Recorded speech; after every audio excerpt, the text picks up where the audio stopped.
الحمد لله والصلاة والسلام على رسول الله وعلى آله وصحبه ومن والاه أما بعد. അൽഹംദുലില്ലാഹ്, അല്ലാഹുവിൻ്റെ തൗഫീഖ് കൊണ്ട് നമുക്ക് വളരെ സുപ്രധാനമായ ഒരു വിഷയം ചർച്ച ചെയ്യാൻ വേണ്ടി ഒരുമിച്ച് കൂടാൻ സാധിച്ചിരിക്കുകയാണ്. ഒരുപാട് പേരുടെ പ്രവർത്തനം ഈ ഒരു പ്രോഗ്രാമിന്റെ പിന്നിലുണ്ട്. അല്ലാഹു സുബ്ഹാനഹു വ തആല അവർക്കെല്ലാം തക്കതായ, അതോടൊപ്പം നമുക്ക് കാര്യങ്ങൾ കൃത്യമായി അവതരിപ്പിക്കുവാൻ എനിക്കും മനസ്സിലാക്കുവാൻ നിങ്ങൾക്കും അല്ലാഹു സുബ്ഹാനഹു വ തആല തൗഫീഖ് നൽകുമാറാകട്ടെ.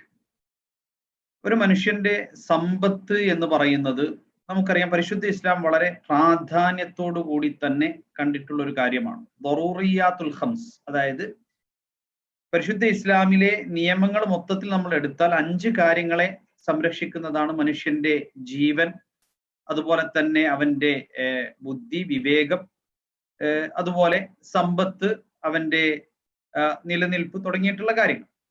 ഏതായാലും സമ്പത്ത് അതിലൊന്നാണ് എന്ന് മാത്രമല്ല, സാമ്പത്തിക രംഗത്ത് ആ സാമ്പത്തിക രംഗത്തെ കൃത്യമായി നിയന്ത്രിക്കുന്നതായ നിയമങ്ങളെ പരിശുദ്ധ ഇസ്ലാം ഒരു വിശ്വാസിക്ക് പഠിപ്പിച്ചു തന്നിട്ടുണ്ട്.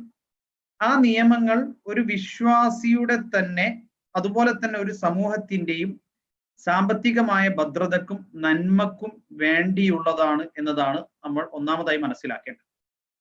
ഈ നിയമങ്ങൾ പാലിക്കാൻ നമ്മൾ ബാധ്യസ്ഥരാകുന്നത് എന്തുകൊണ്ടെന്നാൽ, സമ്പത്ത് അതിന്റെ ആത്യന്തികമായ അല്ലെങ്കിൽ പരമമായ ഉടമസ്ഥൻ എന്ന് പറയുന്നത് അല്ലാഹു സുബ്ഹാനഹു വ തആലയാണ്. നമ്മൾ അതിലുള്ള കൈകാര്യകർത്താക്കൾ മാത്രമാണ്. വിശുദ്ധ ഖുർആനിൽ നമുക്ക് കാണാൻ സാധിക്കും, വആതൂഹും മിമ്മാലില്ലാഹി അല്ലദീ ആതാക്കും.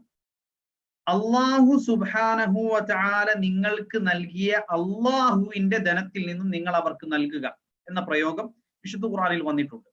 അപ്പൊ സമ്പത്ത് എന്ന് പറയുന്നത് അതിന്റെ പരമമായ ഉടമസ്ഥൻ അല്ലാഹു സുബ്ഹാനഹു വ തആലയാണ്, പ്രപഞ്ച സൃഷ്ടാവാണ് എന്ന് പരിശുദ്ധ ഇസ്ലാം നമ്മെ എന്ത് ചെയ്യുന്നു? നമ്മെ പഠിപ്പിക്കുന്നു. അതുപോലെ തന്നെ നബി കരീം സല്ലല്ലാഹു അലൈഹി വസല്ലമ പറഞ്ഞു, ഇത്തഖുല്ലാഹ വഅജ്മിലു ഫിത്തൊലബ്. ആ ഹദീസ് വളരെ ദൈർഘ്യമുള്ള ഒരു ഹദീസാണ്. ഞാൻ അതിന്റെ ഒരു വശം മാത്രം പറയുകയാണ്. അതായത്, നിങ്ങൾ അള്ളാഹുവിനെ സൂക്ഷിച്ചുകൊണ്ട് നല്ല രൂപത്തിൽ നിങ്ങളുടെ ഉപജീവനത്തെ അന്വേഷിച്ചു കൊള്ളുക. സാമ്പത്തികമായ രംഗത്ത് ഉന്നമനത്തിന് വേണ്ടി നിങ്ങൾ പ്രയത്നിച്ചു കൊള്ളുക. ഒരാളും തന്നെ തനിക്ക് എന്തുകൊണ്ട് സമ്പത്ത് ലഭിക്കുന്നില്ല അല്ലെങ്കിൽ വർധനവ് ഉണ്ടാകുന്നില്ല എന്ന് പരിതപിക്കുകയും അതുവഴി അവൻ ഹറാമുകളിലേക്ക് കടന്നു പോകുകയും ചെയ്യുന്ന സാഹചര്യം ഉണ്ടാകാൻ പാടില്ല എന്ന് മുഹമ്മദ് മുസ്തഫ സല്ലല്ലാഹു അലൈഹി വസല്ലം പഠിപ്പിക്കുകയാണ്. എന്നിട്ട് അല്ലാഹു റസൂൽ പറയുന്നത്, ഫഇന്നല്ലാഹ ലാ യുനാലു ഫദ്ലുഹു ബിമഅസിയതിഹി. ഈ നമുക്ക് ലഭിച്ചിട്ടുള്ള റിസ്ക് എന്ന് പറയുന്നത്, സമ്പത്ത് എന്ന് പറയുന്നത് അള്ളാഹുവിന്റെ അപാരമായ അനുഗ്രഹത്തിൽപ്പെട്ടതാണ്, ഔദാര്യത്തിൽപ്പെട്ടതാണ്. അള്ളാഹുവിന്റെ അനുഗ്രഹത്തെ നിങ്ങൾ അള്ളാഹുവിനെ ധിക്കരിച്ചുകൊണ്ട് കണ്ടെത്താൻ ശ്രമിക്കരുത്. അപ്പൊ അതുകൊണ്ട് തന്നെ ഒരു വിശ്വാസിയെ സംബന്ധിച്ചിടത്തോളം സാമ്പത്തിക രംഗത്തെ സൂക്ഷ്മത പാലിക്കുക എന്നുള്ളതും അതിനെക്കുറിച്ച് പഠിക്കുക എന്നുള്ളതും മനസ്സിലാക്കുക എന്നുള്ളതൊക്കെ വളരെ പ്രാധാന്യം അർഹിക്കുന്ന ഒരു കാര്യമാണ്. അതുപോലെ അന്ത്യദിനത്തിൽ തന്റെ ധനം എവിടെ നിന്ന് സമാഹരിച്ചു, സമ്പാദിച്ചു എന്നും അത് എവിടെയാണ് ചിലവഴിച്ചത് എന്നും കൃത്യമായി അള്ളാഹുവിന്റെ മുന്നിൽ ബോധ്യപ്പെടുത്തേണ്ടവരാണ് നമ്മൾ, മറുപടി പറയേണ്ടവരാണ് എന്ന ബോധ്യം നമുക്കുണ്ടല്ലോ. അപ്പോൾ അതുകൊണ്ടൊക്കെ തന്നെ നമ്മളെ സംബന്ധിച്ചിടത്തോളം സാമ്പത്തിക രംഗം സംശുദ്ധമായിരിക്കാൻ നമ്മൾ പരിശ്രമിക്കേണ്ടതുണ്ട്. ഈ പ്രോഗ്രാമിന് മുന്നോടിയായി ഒരുപാട് ആളുകളിൽ നിന്നുള്ള കുറെ ചോദ്യങ്ങൾ എനിക്ക് സംഘാടകർ അയച്ചു തന്നിരുന്നു. അപ്പൊ അതില് ഒരു അത്ഭുതം തോന്നിച്ച ഒരു കാര്യം, അത്ഭുതമൊന്നുമില്ല ഇപ്പോഴത്തെ സാഹചര്യത്തിൽ പ്രത്യേകിച്ചും, ഏകദേശം ഒരു 80-90% ആളുകളും ചോദ്യങ്ങൾ ചോദിച്ചിട്ടുള്ളത് ഓൺലൈൻ ട്രേഡിങ്ങിനെ കുറിച്ചും സ്റ്റോക്ക് എക്സ്ചേഞ്ചിനെ കുറിച്ചും ഒക്കെയാണ്. വളരെ കുറഞ്ഞ ആളുകളാണ് സാധാരണ നിലക്കുള്ള നമ്മളുടെ സാധാരണ പരിചിതമായ കച്ചവടത്തെ കുറിച്ചും അതുപോലെ തന്നെ അതിലുണ്ടാക്കുന്ന കോൺട്രാക്റ്റുകളെ കുറിച്ചും പ്രൊഡക്റ്റീവായിട്ട് സമൂഹത്തിൽ വലിയ രൂപത്തിൽ ആളുകൾക്ക് തൊഴിലും മറ്റുമൊക്കെ നൽകുന്ന രൂപത്തിലുള്ള അത്തരത്തിലുള്ള സംരംഭങ്ങളെ കുറിച്ച് ചോദിച്ചവർ വളരെ കുറച്ചാണ്. അതിന് 2-3 കാരണങ്ങളുണ്ട്. ഒന്ന്, ഇന്നത്തെ യുവത്വം വലിയൊരു വിഭാഗം തന്നെ ആ യുവത്വത്തിൽ കാര്യമായ എഫേർട്ടൊന്നും എടുക്കാതെ തന്നെ എങ്ങനെ നമുക്ക് സമ്പാദിക്കാം എന്ന രൂപത്തിൽ ചിന്തിച്ചുകൊണ്ടിരിക്കുന്ന ഒരു സാഹചര്യമുണ്ട്. അപ്പൊ അവിടെ നമുക്ക് ക്രിയാത്മകമായി സാമ്പത്തിക മേഖലകളിൽ വലിയ രൂപത്തിലുള്ള സംരംഭങ്ങളും മറ്റുമൊക്കെ കൊണ്ടുവരികയും ഒരു നാട്ടിലെ സാമൂഹികമായ വ്യവസ്ഥിതിയിലും സാമ്പത്തികമായ വ്യവസ്ഥിതിയിലും വലിയ രൂപത്തിലുള്ള പിന്നെ അവരെ സംബന്ധിച്ചിടത്തോളം വലിയ രൂപത്തിൽ ഒരു കോൺട്രിബ്യൂഷൻ അവർക്ക് ചെയ്യാൻ പറ്റുന്ന ക്രിയാത്മകമായ കഴിവുള്ള പല ആളുകളെയും സമൂഹത്തിൽ നിന്ന് നഷ്ടപ്പെടുന്ന ഒരു സാഹചര്യം ഈ പ്രവണത കൊണ്ട് നമുക്ക് കാണുന്നുണ്ട്. രണ്ടാമത്തെ അതിനുള്ള ഒരു കാരണം എന്താണെന്ന് വെച്ചാൽ ഇപ്പോ ഈ ലോക്ക്ഡൌൺ ഇഷ്യൂസ് മറ്റൊക്കെ വന്നപ്പോൾ കൂടുതൽ ആളുകൾ ഈ പറയുന്ന രൂപത്തിൽ ഓൺലൈൻ ട്രേഡിങ്ങിനെ കുറിച്ചും മറ്റൊക്കെ ചിന്തിച്ചു തുടങ്ങി എന്നതുകൂടി ആയിരിക്കാം ഒരുപക്ഷെ ചോദ്യങ്ങൾ അതിനെക്കുറിച്ച് കൂടുതൽ വരാനുള്ള കാരണം. ഏതായാലും ഏറ്റവും സുപ്രധാനമായ ഘടകം എന്ന് പറയുന്നതും നമുക്ക് ഒഴിച്ചു നിർത്താൻ പറ്റാത്തതും ഏറ്റവും ആധികാരികവും സാമ്പത്തിക രംഗത്തും സാമൂഹികമായ ഒരു സമൂഹത്തിന്റെ നിലനിൽപ്പിന്റെ രംഗത്തും ഏറ്റവും വലിയ ഘടകമായി നിലനിൽക്കുന്ന ഒരു സംഗതിയാണ് നമ്മളുടെ ട്രഡീഷണൽ ട്രേഡിംഗ് എന്ന് പറയുന്നത്. അതുപോലെ തന്നെ സംരംഭങ്ങള്, പ്രൊഡക്റ്റീവ് ആയിട്ടുള്ള സംരംഭങ്ങൾ എന്ന് പറയുന്നത്. അതുകൊണ്ട് ഞാൻ ആ വശത്തെ കുറിച്ചാണ് ആദ്യം പറയുന്നത്. അതിനുശേഷം നമുക്ക് ഓൺലൈൻ ട്രേഡിങ്ങിനെ കുറിച്ചും അതിൽ വരുന്ന കാര്യങ്ങളെ കുറിച്ചും നമുക്ക് സംസാരിക്കാം ഇൻഷാ അല്ലാഹ്.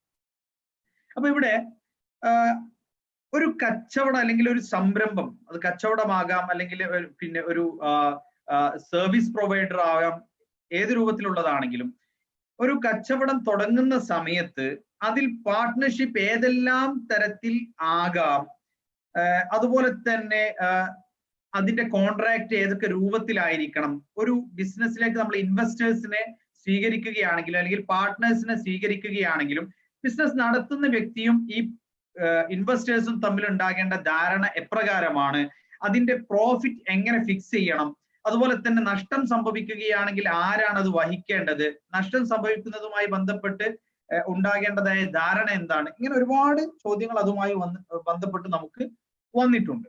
അപ്പൊ അതില് നമുക്കതിന്റെ ബേസിക് ലെവലിൽ നിന്ന് തുടങ്ങാം. ഒരു സംരംഭത്തിലേക്ക് ഒരാളുടെ അടുത്ത് ഒരു നല്ല രൂപത്തിലുള്ള ഒരു പ്രൊജക്റ്റ് ഉണ്ടെന്ന് വിചാരിക്കാം. ആ പ്രൊജക്റ്റിലേക്ക് നമുക്ക് ഇൻവെസ്റ്റേഴ്സിനെ കണ്ടെത്തണം അല്ലെങ്കിൽ പാർട്ട്നേഴ്സിനെ കണ്ടെത്തണം. അപ്പൊ ഇവിടെ രണ്ട് രീതികളാണ് നമുക്കുള്ളത്. പ്രധാനമായും രണ്ട് രീതികളാണ് അതിലേക്കുള്ളത്.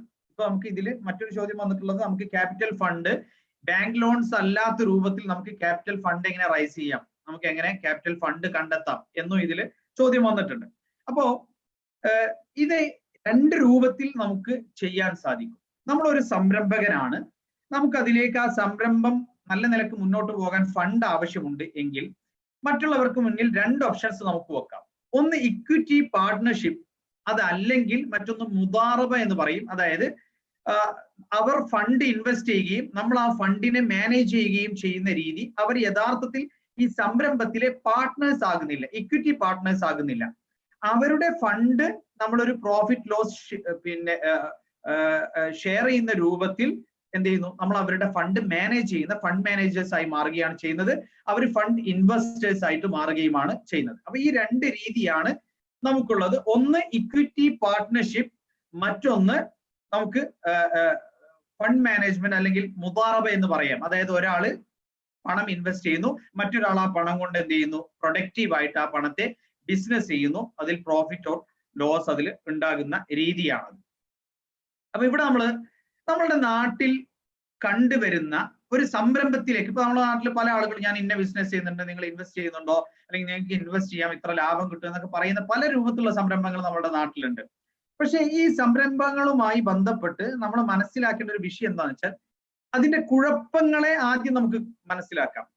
ഒന്ന്, ഈ അധിക സംരംഭങ്ങൾക്കും നമ്മൾ ഇൻവെസ്റ്റ് ചെയ്യുന്ന സമയത്ത് ഒരു പ്രോപ്പർ കോൺട്രാക്ട് ഉണ്ടാകാറില്ല. ഇത് വലിയ രൂപത്തിലുള്ള തർക്കങ്ങളിലേക്കും മാത്രമല്ല പല രൂപത്തിലുമുള്ള ഫ്രോഡ് ആയിട്ടുള്ള കാര്യങ്ങളിലേക്കൊക്കെ അത് കൊണ്ടുചെന്ന് എത്തിക്കാറുണ്ട്. അപ്പൊ ഏതൊരു സംരംഭത്തിലേക്ക് നമ്മൾ ഇൻവെസ്റ്റ് ചെയ്യുകയാണെങ്കിലും, സംരംഭകനാണെങ്കിലും അതേപോലെ തന്നെ ഇൻവെസ്റ്റ് ചെയ്യുന്ന ആളാണെങ്കിലും കൃത്യമായി അത് എഴുതി രേഖയാക്കി അതിന്റെ കോൺട്രാക്ട് ഉണ്ടാക്കുക എന്നുള്ളത് വളരെ അനിവാര്യമായ ഘടകമാണ്. അതുകൊണ്ടാണ് വിശുദ്ധ ഖുർആനിൽ തന്നെ വളരെ കൃത്യമായി ഇതിനെക്കുറിച്ച് പറഞ്ഞിട്ടുണ്ട്. കാരണം ബാധ്യതകളെ സംബന്ധിച്ചിടത്തോളം ആണെങ്കിലും ഇനി കച്ചവടത്തിൽ തന്നെ മറ്റുള്ളവരുടെ അവകാശങ്ങൾ സംരക്ഷിക്കപ്പെടേണ്ട സാഹചര്യങ്ങൾ ഉള്ള ഘട്ടത്തിലാണെങ്കിലും അത് കൃത്യമായി എഴുതി വെക്കുക എന്നുള്ളത് നമുക്ക് ശറഅ് പഠിപ്പിച്ചിട്ടുള്ള ഒരു കാര്യമാണ്. അപ്പൊ ഇത്തരത്തിൽ ഇൻവെസ്റ്റ് ചെയ്യുന്ന വ്യക്തിയും അതേപോലെ തന്നെ ആ ഇൻവെസ്റ്റ്മെന്റിനെ സ്വീകരിച്ചുകൊണ്ട് ബിസിനസ് ചെയ്യുന്ന സംരംഭകനും പരസ്പരമുള്ള കോൺട്രാക്ട് കൃത്യമായിട്ട് എഴുതേണ്ടതുണ്ട്. അപ്പൊ അതിൽ ആരാണ് ഫസ്റ്റ് പാർട്ടി, ആരാണ് സെക്കൻഡ് പാർട്ടി, അവർ തമ്മിലുള്ള ഈ ഇൻവെസ്റ്റ്മെന്റ് സംരംഭം എന്താണ്, അതിലേക്ക് ഏത് രീതിയിലാണ് ഇക്വിറ്റി പാർട്ട്ണർ എന്ന രൂപത്തിലാണോ ഇൻവെസ്റ്റ് ചെയ്യുന്നത്, അതല്ല വെറും ഒരു ഫണ്ട് ഇൻവെസ്റ്റർ എന്നുള്ള അർത്ഥത്തിൽ ഫണ്ട് മാത്രമാണോ ഇൻവെസ്റ്റ് ചെയ്യുന്നത്, ഇങ്ങനെ തുടങ്ങിയിട്ട് അതിന്റെ വെരി ബേസിക് ലെവൽ മുതൽ നമ്മൾ അതിന്റെ ഇൻവെസ്റ്റ്മെന്റിന്റെ കോൺട്രാക്ട് എഴുതേണ്ടതുണ്ട്.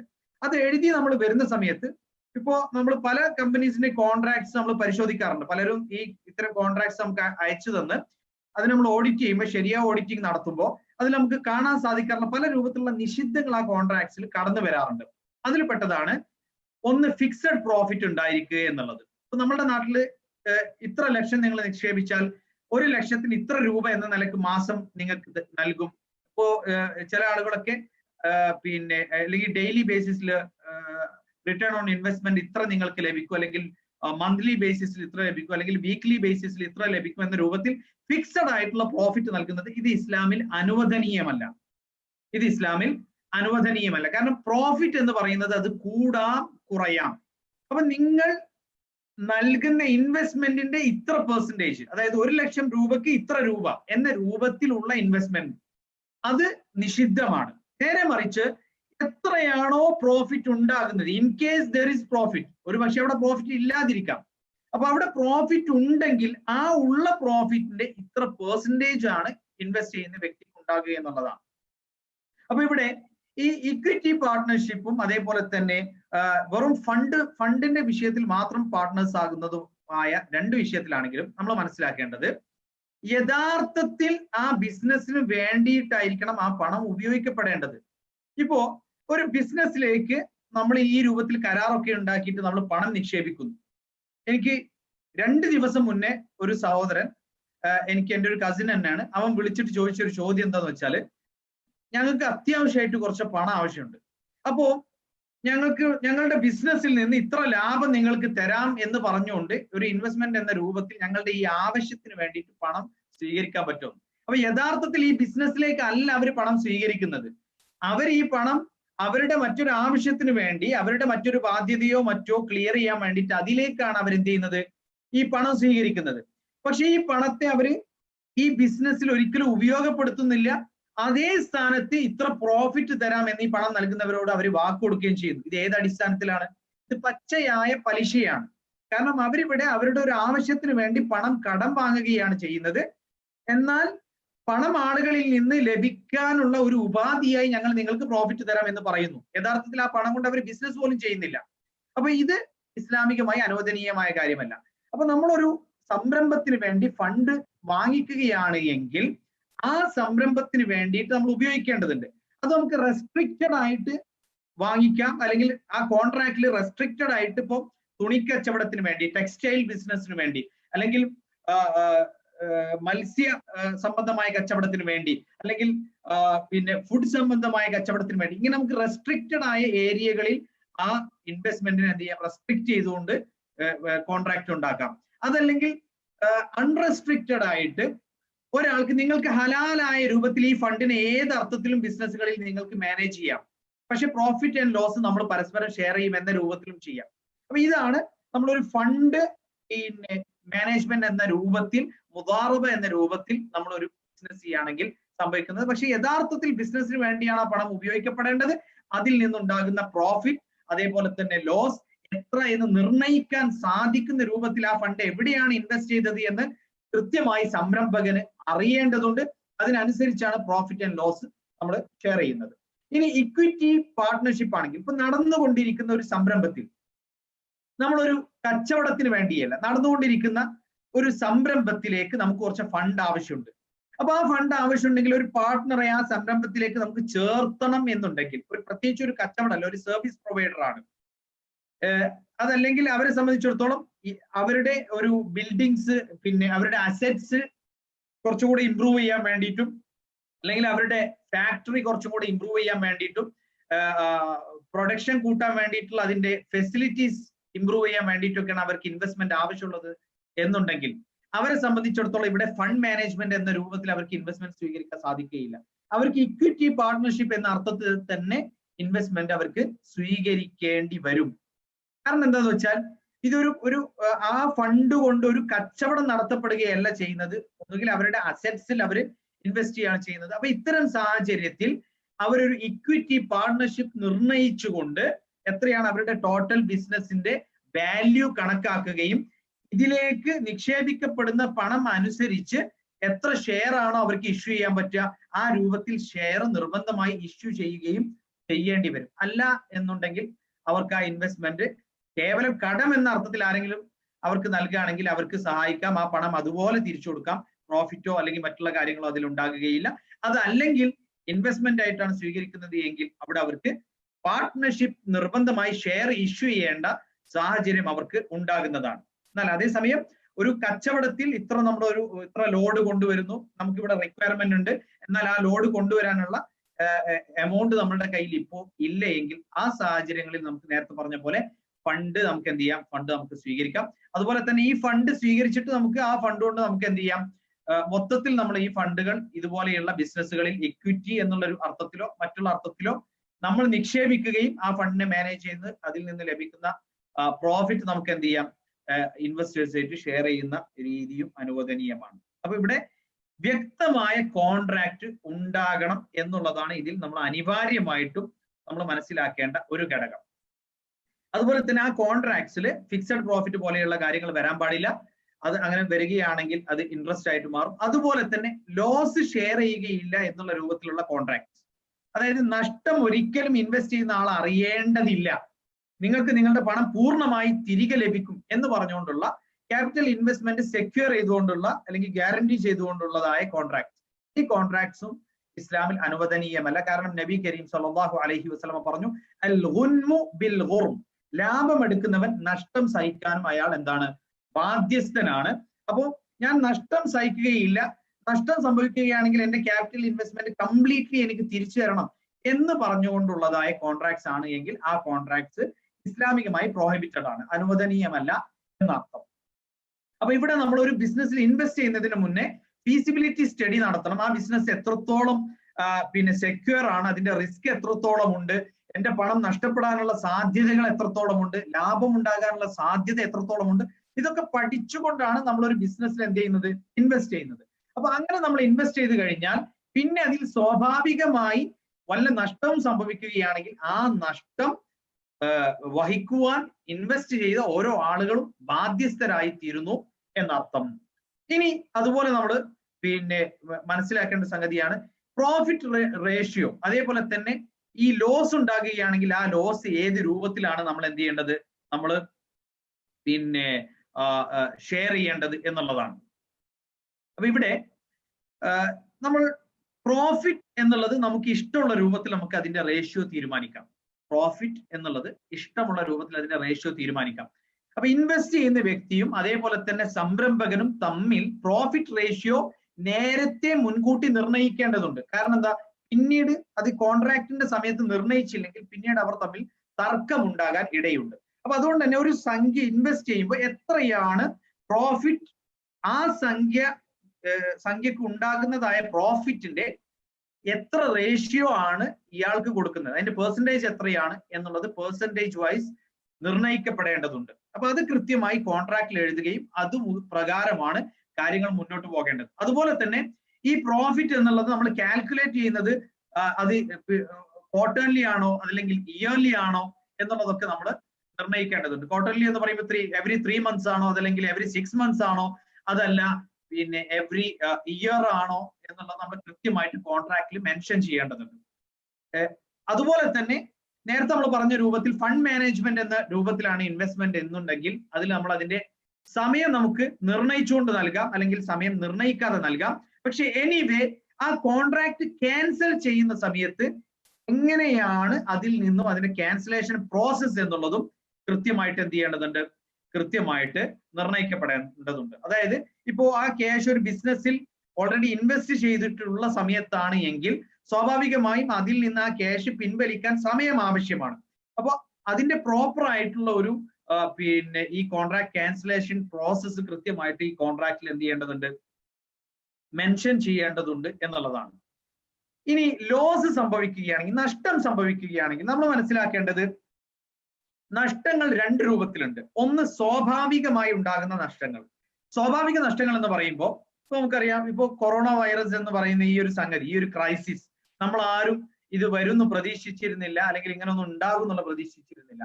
അപ്പൊ നമ്മളുടെ ഇന്റൻഷനലി സംഭവിച്ചതായ ഒരു ക്രൈസിസ് അല്ല.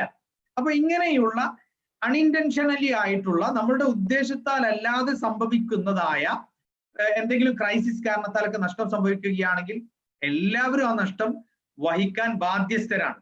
ഇവിടെ ഇക്വിറ്റി പാർട്ട്ണർഷിപ്പ് ബിസിനസ് ആണ് എങ്കിൽ അവിടെ ഒരാളെ സംബന്ധിച്ചിടത്തോളം അയാളുടെ ഷെയർ എത്രയാണോ ആ ഷെയറിന്റെ തോതനുസരിച്ച്, എത്ര ഷെയർ ആണോ അയാൾക്കുള്ളത് ആ ഷെയറിന് വരുന്ന നഷ്ടം എത്രയാണോ ആ തോതനുസരിച്ചായിരിക്കും അയാൾ നഷ്ടം വഹിക്കാൻ ബാധ്യസ്ഥനാകുന്നത്. രണ്ടാമത്തെ കാര്യം, നേരത്തെ നമ്മൾ പറഞ്ഞതുപോലെ മുദാറബ എന്ന അർത്ഥത്തിൽ ഒരാൾ പണം നൽകുകയും മറ്റൊരാൾ ബിസിനസ് ചെയ്യുകയും, ഒരാൾ വർക്കിംഗ് പാർട്ട്ണർ ആണ്, മറ്റൊരാൾ എന്താണ്, മറ്റൊരാൾ ഇൻവെസ്റ്റ്മെന്റ് പാർട്ട്ണർ ആണ് എന്ന രൂപത്തിലുള്ള ബിസിനസ് ആണ് എങ്കിൽ അവിടെ ഒരാളെ സംബന്ധിച്ചിടത്തോളം അയാളുടെ നഷ്ടം അയാളുടെ തൊഴിലാണ്. കാരണം അയാൾക്ക് ഇതിൽ നിന്ന് ലാഭമുണ്ടെങ്കിൽ മാത്രമാണ് അയാൾക്ക് വരുമാനം ലഭിക്കുക. നേരത്തെ നമ്മൾ പറഞ്ഞ പോലെ ഫണ്ട് മാനേജ്മെന്റ് എന്ന് പറയുന്ന, മുദാറബ എന്ന് പറയുന്നതായ സിസ്റ്റം, അതിൽ ആ എന്റർപ്രണർക്ക് അല്ലെങ്കിൽ സംരംഭകന് അയാൾക്ക് അതിൽ ഫണ്ട് മാനേജ് ചെയ്യുന്ന ആൾക്ക് വല്ല തുകയും ലഭിക്കണമെങ്കിൽ, വല്ല നേട്ടവും ലഭിക്കണമെങ്കിൽ ഇവിടെ പ്രോഫിറ്റ് ജനറേറ്റ് ചെയ്യപ്പെടേണ്ടതുണ്ട്. പ്രോഫിറ്റ് ഇല്ലെങ്കിൽ അയാൾക്ക് ഒരു ലാഭവും ഉണ്ടാകുകയില്ല. കാരണം അയാളുടെ തൊഴിലാണ് അയാളുടെ ഇൻവെസ്റ്റ്മെന്റ്, മറ്റേയാളുടെ ഇൻവെസ്റ്റ്മെന്റ് എന്ന് പറയുന്നത് അയാളുടെ പണവുമാണ്. അപ്പൊ നഷ്ടം സംഭവിക്കുകയാണെങ്കിൽ ഇവിടെ പണത്തിന്റെ നഷ്ടം സംഭവിക്കുന്നത് ഈ ഫണ്ട് ഇൻവെസ്റ്റ് ചെയ്ത ആൾക്കും, തൊഴിലിന്റെ നഷ്ടം സംഭവിക്കുന്നത് ആ തൊഴിൽ ചെയ്തുകൊണ്ടിരിക്കുന്ന ആൾക്കും ആയിരിക്കും. അപ്പൊ ഇതാണ് അതുമായി ബന്ധപ്പെട്ട് നമുക്ക് പറയുവാനുള്ളത് നഷ്ടം ഷെയർ ചെയ്യുന്ന വിഷയത്തിൽ. അപ്പൊ നഷ്ടത്തിന്റെ ഷെയറിങ് എപ്പോഴും എന്തായിരിക്കും, ഒരാളുടെ ഷെയറിന്റെ റേഷ്യോ എത്രയാണോ അതിന്റെ അനുപാതം അനുസരിച്ച്, അതിന്റെ തോതനുസരിച്ച് തന്നെയായിരിക്കും നഷ്ടത്തിന്റെ റേഷ്യോ ഉണ്ടാകുക. എന്നാൽ പ്രോഫിറ്റ് റേഷ്യോ എന്ന് പറയുന്നത് മുൻകൂട്ടി കോൺട്രാക്റ്റിൽ എത്രയാണോ അവര് ഫിക്സ് ചെയ്തിട്ടുള്ളത്, പിന്നെ ഇത്ര പെർസെന്റേജ് എന്നുള്ളത്, അപ്പൊ അത് ചിലപ്പോൾ 60-40 എന്നാകാം, 70-30 എന്നാകാം, 50-50 എന്നാകാം എന്ന രൂപത്തിലായിരിക്കും. എന്നാൽ എപ്പോഴും നഷ്ടം എന്ന് പറയുന്നത് ഇൻവെസ്റ്റ്മെന്റിന്റെ റേഷ്യോ അനുസരിച്ചായിരിക്കും എന്നുള്ളതാണ്. ഇനി നഷ്ടം എന്ന് പറയുന്നത് രണ്ടാമത്തെ ഒരു നഷ്ടമുണ്ട്. ഈ സംരംഭകൻ അയാളുടെ വീഴ്ച കാരണത്താൽ ഉണ്ടാകുന്നതായ നഷ്ടം എന്ന് പറയുമ്പോൾ ആ ബിസിനസ്സുമായി ബന്ധപ്പെട്ട് ചെയ്യേണ്ട ഒരു കാര്യം അയാൾ ചെയ്യാതിരിക്കുകയോ അല്ലെങ്കിൽ ചെയ്യാൻ പാടില്ലാത്തൊരു കാര്യം അയാൾ ചെയ്യുകയോ ചെയ്തത് കാരണത്താൽ ഉണ്ടാകുന്നതായ നഷ്ടങ്ങൾ, ഈ നഷ്ടം ഇൻവെസ്റ്റ് ചെയ്യുന്ന ആളുകൾ വഹിക്കാൻ ബാധ്യസ്ഥരല്ല. ഏതൊരു വ്യക്തിയും അയാൾ സ്വയം മനഃപൂർവ്വമുള്ള അയാളുടെ വീഴ്ച കാരണത്താൽ മറ്റൊരാൾക്ക് നഷ്ടമുണ്ടാക്കുകയാണെങ്കിൽ ആ നഷ്ടം വഹിക്കാൻ ഇസ്ലാമിൽ ബാധ്യസ്ഥനായിരിക്കും. അപ്പൊ അതുകൊണ്ട് തന്നെ അത്തരത്തിലുള്ള ഒരു സാഹചര്യം നഷ്ടത്തിൽ ഉണ്ട് എങ്കിൽ അവിടെ അയാൾ ആ നഷ്ടം വഹിക്കാൻ ബാധ്യസ്ഥനായി തീരും എന്നുള്ളതാണ്. അപ്പൊ നമ്മള് ഉദാഹരണത്തിന് നമ്മൾ റെസ്ട്രിക്റ്റഡ് ആയിട്ട് ഒരാൾക്ക് ടെക്സ്റ്റൈൽ ബിസിനസ് ചെയ്യാൻ വേണ്ടിയിട്ട് പണം കൊടുത്തു. നമ്മളോട് അയാൾ പറഞ്ഞു ഞാൻ ടെക്സ്റ്റൈൽ ബിസിനസ്സിനാണ് കൊണ്ടുപോകുന്നത്. പക്ഷെ അയാൾ ചെന്നിട്ട് എന്ത് ചെയ്തു, നമ്മളോട് പറയാത്ത അല്ലെങ്കിൽ നമ്മൾ എഗ്രി ചെയ്യാത്ത മറ്റൊരു സെക്ടറിൽ കൊണ്ടുപോയിട്ട് അയാൾ ഇൻവെസ്റ്റ് ചെയ്തു, അത് നഷ്ടത്തിലായി. ഒരിക്കലും ആ നഷ്ടം സഹിക്കാൻ നമ്മൾ നമ്മൾ ബാധ്യസ്ഥരല്ല. അപ്പൊ അവിടെ നമ്മൾക്ക് പിന്നെ ഒന്നുകിൽ നമുക്ക് കോർട്ടിൽ പോകാം, അല്ലെങ്കിൽ മധ്യസ്ഥരെ വെച്ചുകൊണ്ട് നമുക്ക് പിന്നെ നമുക്ക് എന്തെങ്കിലും ഫിസിക്കൽ ഡാമേജസ് അതുകൊണ്ട് ഉണ്ടായിട്ടുണ്ടെങ്കിൽ പിന്നെ ആ ഡാമേജസ് നികത്താനും അയാൾ ബാധ്യസ്ഥനാണ്, നമ്മളുടെ പണം പൂർണ്ണമായി തിരികെ തരാനും അയാൾ ബാധ്യസ്ഥനാണ്. അപ്പോ അതിൽ ഈവൻ ഇൻ കേസ് ഈ മധ്യസ്ഥന്മാർ മുഖേന എന്തെങ്കിലും കോമ്പൻസേഷൻ അവർ നിർണ്ണയിക്കുകയാണെങ്കിൽ ആ കോമ്പൻസേഷൻ വരെ ഒരുപക്ഷെ അയാൾ തരാൻ ബാധ്യസ്ഥനായി തീരുന്ന സാഹചര്യം വരെ ഉണ്ടായിരിക്കാം.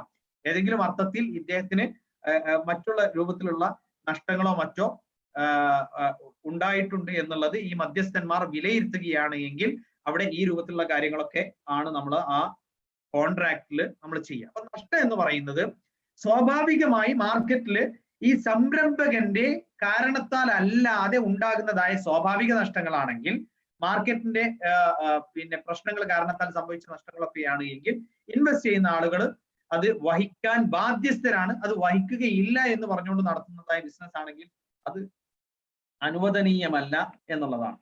ഇനി നമുക്ക് ഇതുമായി ബന്ധപ്പെട്ട് പറയാനുള്ളത്, ഒരു സംരംഭം നമ്മൾ തുടങ്ങുമ്പോൾ ഒരുപാട് ആളുകൾ ചോദിച്ചു ഏതൊക്കെ അർത്ഥത്തിലുള്ള സംരംഭങ്ങൾ നമുക്ക് തുടങ്ങുമ്പോൾ ശ്രദ്ധിക്കേണ്ട കാര്യങ്ങൾ എന്താണ്.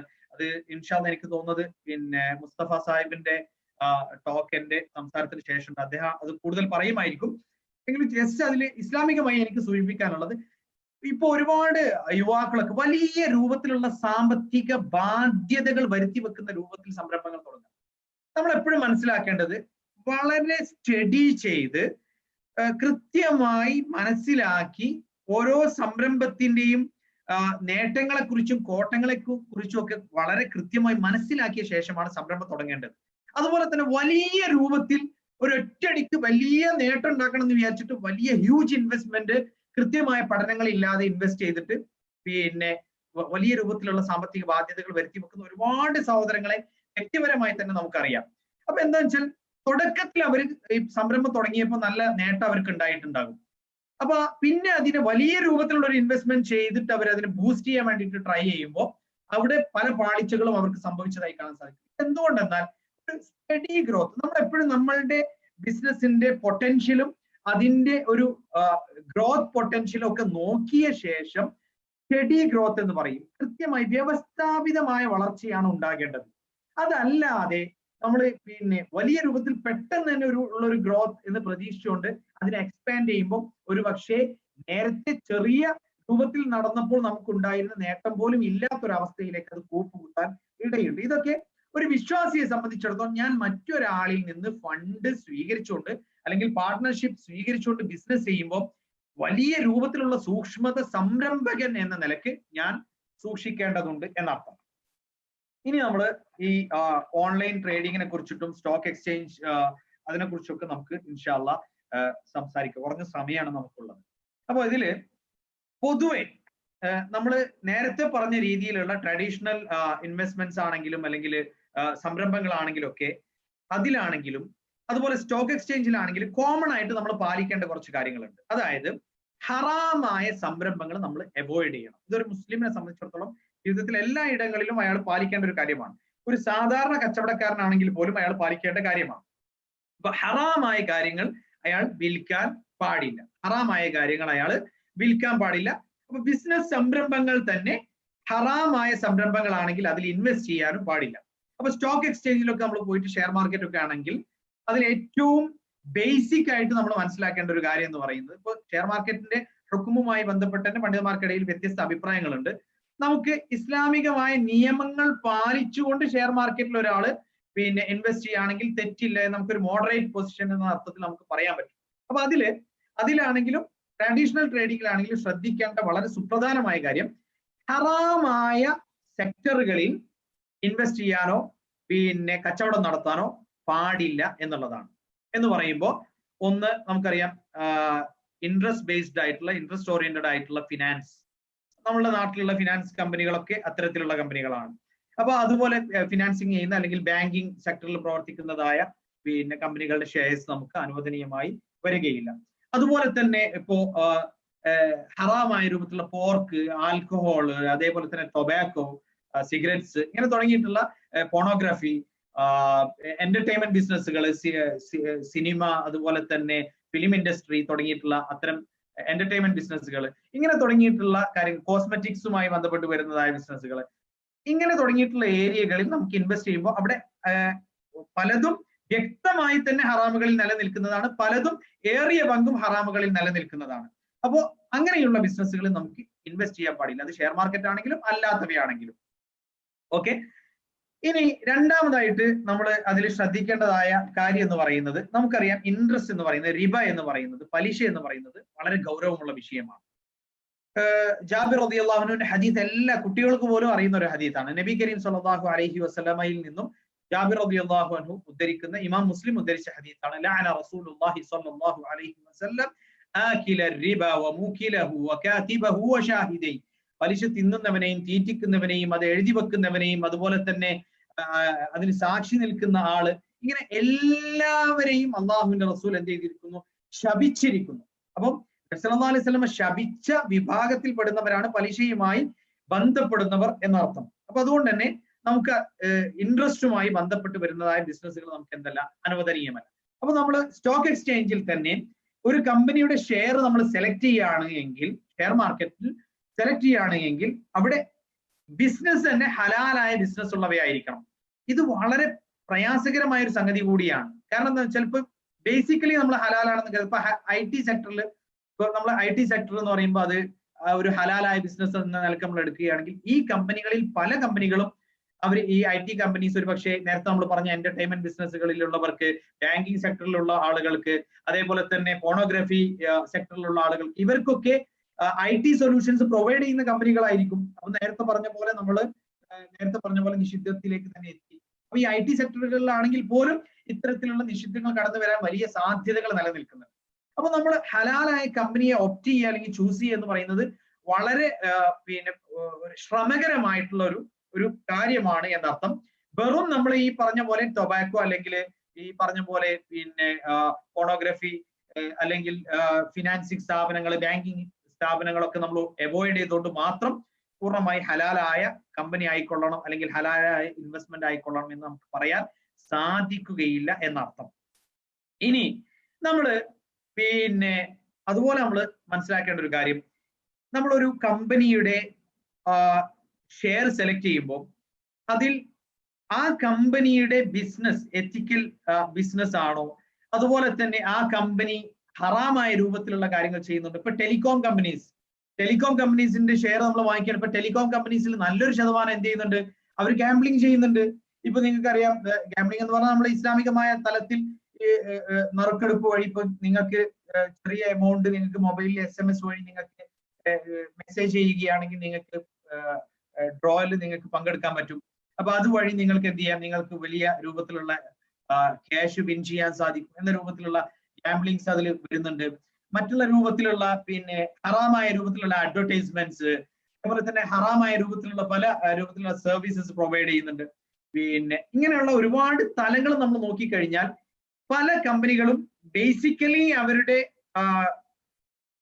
ഏരിയ എന്ന് പറയുന്നത് ഹലാലാണ് എന്ന അർത്ഥത്തിൽ വന്നാലും അവരുടെ പ്രവർത്തന തലങ്ങളിലേക്ക് നമ്മൾ പോയി നോക്കുമ്പോൾ പല രൂപത്തിലുള്ള ഹറാമായ ബിസിനസ്സുകളും അവര് ആക്ച്വലി ചെയ്യുന്നതായിട്ട് നമുക്ക് കാണാൻ സാധിക്കും. അപ്പൊ അങ്ങനെ വരുമ്പോൾ നമുക്ക് അത് അവോയ്ഡ് ചെയ്യേണ്ടതായിട്ട് വരും. മാത്രമല്ല ഇനി നമുക്ക് ഈ പലിശയെ അവോയ്ഡ് ചെയ്യുക എന്ന് പറയുമ്പോൾ, ഒന്ന് ഫിക്സഡ് പ്രോഫിറ്റ് ലഭിക്കുന്നതായ തലങ്ങളിൽ ഇൻവെസ്റ്റ് ചെയ്യുന്ന കമ്പനീസ്, അതായത് ഒന്നുകിൽ ഫിക്സഡ് ഡെപ്പോസിറ്റ്സ് അല്ലെങ്കിൽ ഗവൺമെന്റ് ഡിബഞ്ചേഴ്സിൽ ഇൻവെസ്റ്റ് ചെയ്യുന്ന കമ്പനീസ് ഉണ്ട്. അതുപോലെ തന്നെ ഇത്തരത്തിൽ ഫിക്സഡ് പ്രോഫിറ്റ് ഏരിയകളിൽ ഇൻവെസ്റ്റ് ചെയ്യുന്ന കമ്പനികളാണെങ്കിൽ ആ കമ്പനികൾക്ക് അവർ പ്രോഫിറ്റ് എന്ന അർത്ഥത്തിൽ കാണിക്കുന്നത് തന്നെ എന്തായിരിക്കും, അവരെ സംബന്ധിച്ചിടത്തോളം ഉള്ള അവരുടെ ഇൻകത്തിൽ നല്ലൊരു ശതമാനം പലിശയായിരിക്കും. അപ്പൊ അത് നമ്മൾ ശ്രദ്ധിക്കേണ്ടതുണ്ട്. ഫിക്സഡ് പ്രോഫിറ്റ് ലഭിക്കുന്നതായ മേഖലകളിൽ ഇൻവെസ്റ്റ് ചെയ്യുന്ന കമ്പനീസ് ആണെങ്കിൽ അത്തരം കമ്പനികളിലും നമുക്ക് അവയുടെ ഷെയർ നമുക്ക് പർച്ചേസ് ചെയ്യാൻ അനുവാദമില്ല എന്നർത്ഥം. ഇനി നമ്മൾ മനസ്സിലാക്കേണ്ടത്, ഈ കമ്പനികൾക്ക് അവരുടെ ഇൻകത്തിൽ പലിശ ഉണ്ടാകാവുന്നത് പോലെ, അതിൽ രണ്ട് രൂപത്തിൽ പണ്ഡിത ലോകത്ത് ചർച്ചയുണ്ട്. രണ്ട് രൂപത്തിൽ എന്ന് പറയുമ്പോൾ, ഒരു കമ്പനിക്ക് പലിശയിൽ നിന്നും വരുമാനമുണ്ട്, അത് 25% വരെയാണെങ്കിൽ അല്ലെങ്കിൽ 1/4 വരെ അവരെ സംബന്ധിച്ചിടത്തോളം അവർക്ക് കടങ്ങൾ ഉണ്ടെങ്കിൽ, പലിശയുമായി ബന്ധപ്പെട്ട കടങ്ങൾ ഉണ്ടെങ്കിൽ അതിൽ ഇൻവെസ്റ്റ് ചെയ്യുന്നതുകൊണ്ട് കുഴപ്പമില്ല എന്ന് ചില ആളുകൾ പറയുന്നുണ്ട്. അതുപോലെ തന്നെ അവരുടെ ഇൻകം, ആ ഇൻകത്തിൽ ഇൻട്രസ്റ്റ് എന്ന് പറയുന്നത് ഒരു 3% വരെയാണെങ്കിൽ കുഴപ്പമില്ല എന്ന് പറയുന്നുണ്ട്. ഇവിടെ ഒന്നാമതായി നമുക്ക് ഇൻകവുമായി ബന്ധപ്പെട്ട് നിലനിൽക്കുന്ന ഇൻട്രസ്റ്റിനെ കുറിച്ചിട്ട് പറയാം. അതായത് 3% വരെ അവരുടെ ഇൻകത്തിൽ ഇൻട്രസ്റ്റ് ഉണ്ടെങ്കിൽ കുഴപ്പമില്ല. 3%ന് മുകളിലേക്ക് അവർക്ക് അവരുടെ ഇൻകത്തിൽ ഇൻട്രസ്റ്റ് കാണിക്കുന്നുണ്ടെങ്കിൽ കുഴപ്പമുണ്ട് എന്നുള്ളതാണ് ഒരു സ്റ്റാൻഡേർഡ് ആയിട്ട് ഇപ്പൊ നമ്മുടെ ഇന്ത്യയിലൊക്കെ ശരിയ ബോർഡുകളൊക്കെ സ്വീകരിച്ചു വരുന്നതായ മാനദണ്ഡം. അത് കുറെയൊക്കെ നമുക്ക് സ്വീകാര്യമാണ്. കാരണം എന്താന്ന് വെച്ചാൽ എങ്ങനെ വന്നാലും ഇന്ത്യയെ സംബന്ധിച്ചിടത്തോളം ഈ പറയുന്ന കമ്പനികളുടെ കയ്യിലുള്ളതായ ക്യാഷ് ബാങ്കുകളിലായിരിക്കും. അപ്പോൾ നോർമലി അവരുടെ ക്യാഷിന് എന്ത് ചെയ്യും, ഫിക്സഡ് ഡെപ്പോസിറ്റ് ആയിട്ട് ഇട്ടില്ലെങ്കിലും നോർമലി അവരുടെ ക്യാഷിന് ഒരു ഇൻട്രസ്റ്റ് ബാങ്കുകളിൽ നിന്ന് ജനറേറ്റ് ചെയ്യുന്നുണ്ടാകും. അപ്പൊ അതുകൊണ്ട് തന്നെ എങ്ങനെ നോക്കിയാലും ഒരു 3% വരെയൊക്കെ എന്ത് ചെയ്യാം, ഒരു കമ്പനിയുടെ ഇൻകത്തിൽ ഇൻട്രസ്റ്റ് കാണാൻ സാധിച്ചേക്കാം. അങ്ങനെയെങ്കിൽ അത് കുഴപ്പമില്ല എന്ന് പറയുന്നത് നമുക്കൊരു സ്റ്റാൻഡേർഡ് ആയിട്ടുള്ള ഒരു മാനദണ്ഡമായിട്ട് നമുക്ക് സ്വീകരിക്കാം. അതിന് കുഴപ്പമില്ല. എന്നാൽ രണ്ടാമത്തെ കാര്യം, ഒരു കമ്പനിയുടെ കടം ആ കടം ഇൻട്രസ്റ്റ് ഓറിയന്റഡ് ആയിട്ടുള്ള ബാങ്കുകളിൽ നിന്നും മറ്റുമൊക്കെ എടുത്തിട്ടുള്ള ലോൺ ആണ് എങ്കിൽ 25% വരെ അത്തരത്തിലുള്ള ലോണുകൾക്ക് കുഴപ്പമില്ല എന്ന് പറയുന്നതായ അഭിപ്രായം. ആ അഭിപ്രായം പണ്ഡിത ലോകത്ത് രണ്ട് അഭിപ്രായങ്ങളുണ്ട്. ഒരു വിഭാഗം പണ്ഡിതന്മാർ പറഞ്ഞു അത് അനുവദനീയമല്ല എന്നുള്ളതാണ്. മറ്റൊരു വിഭാഗം പണ്ഡിതന്മാർ പറഞ്ഞു 25% വരെ അഥവാ കാൽ ഭാഗം വരെ നമുക്ക് അത് അനുവദിക്കാം, എന്നാൽ കാൽ ഭാഗത്തിന് മുകളിലേക്ക് പോകുകയാണെങ്കിലാണ് കുഴപ്പമുള്ളത് എന്ന് പറഞ്ഞു.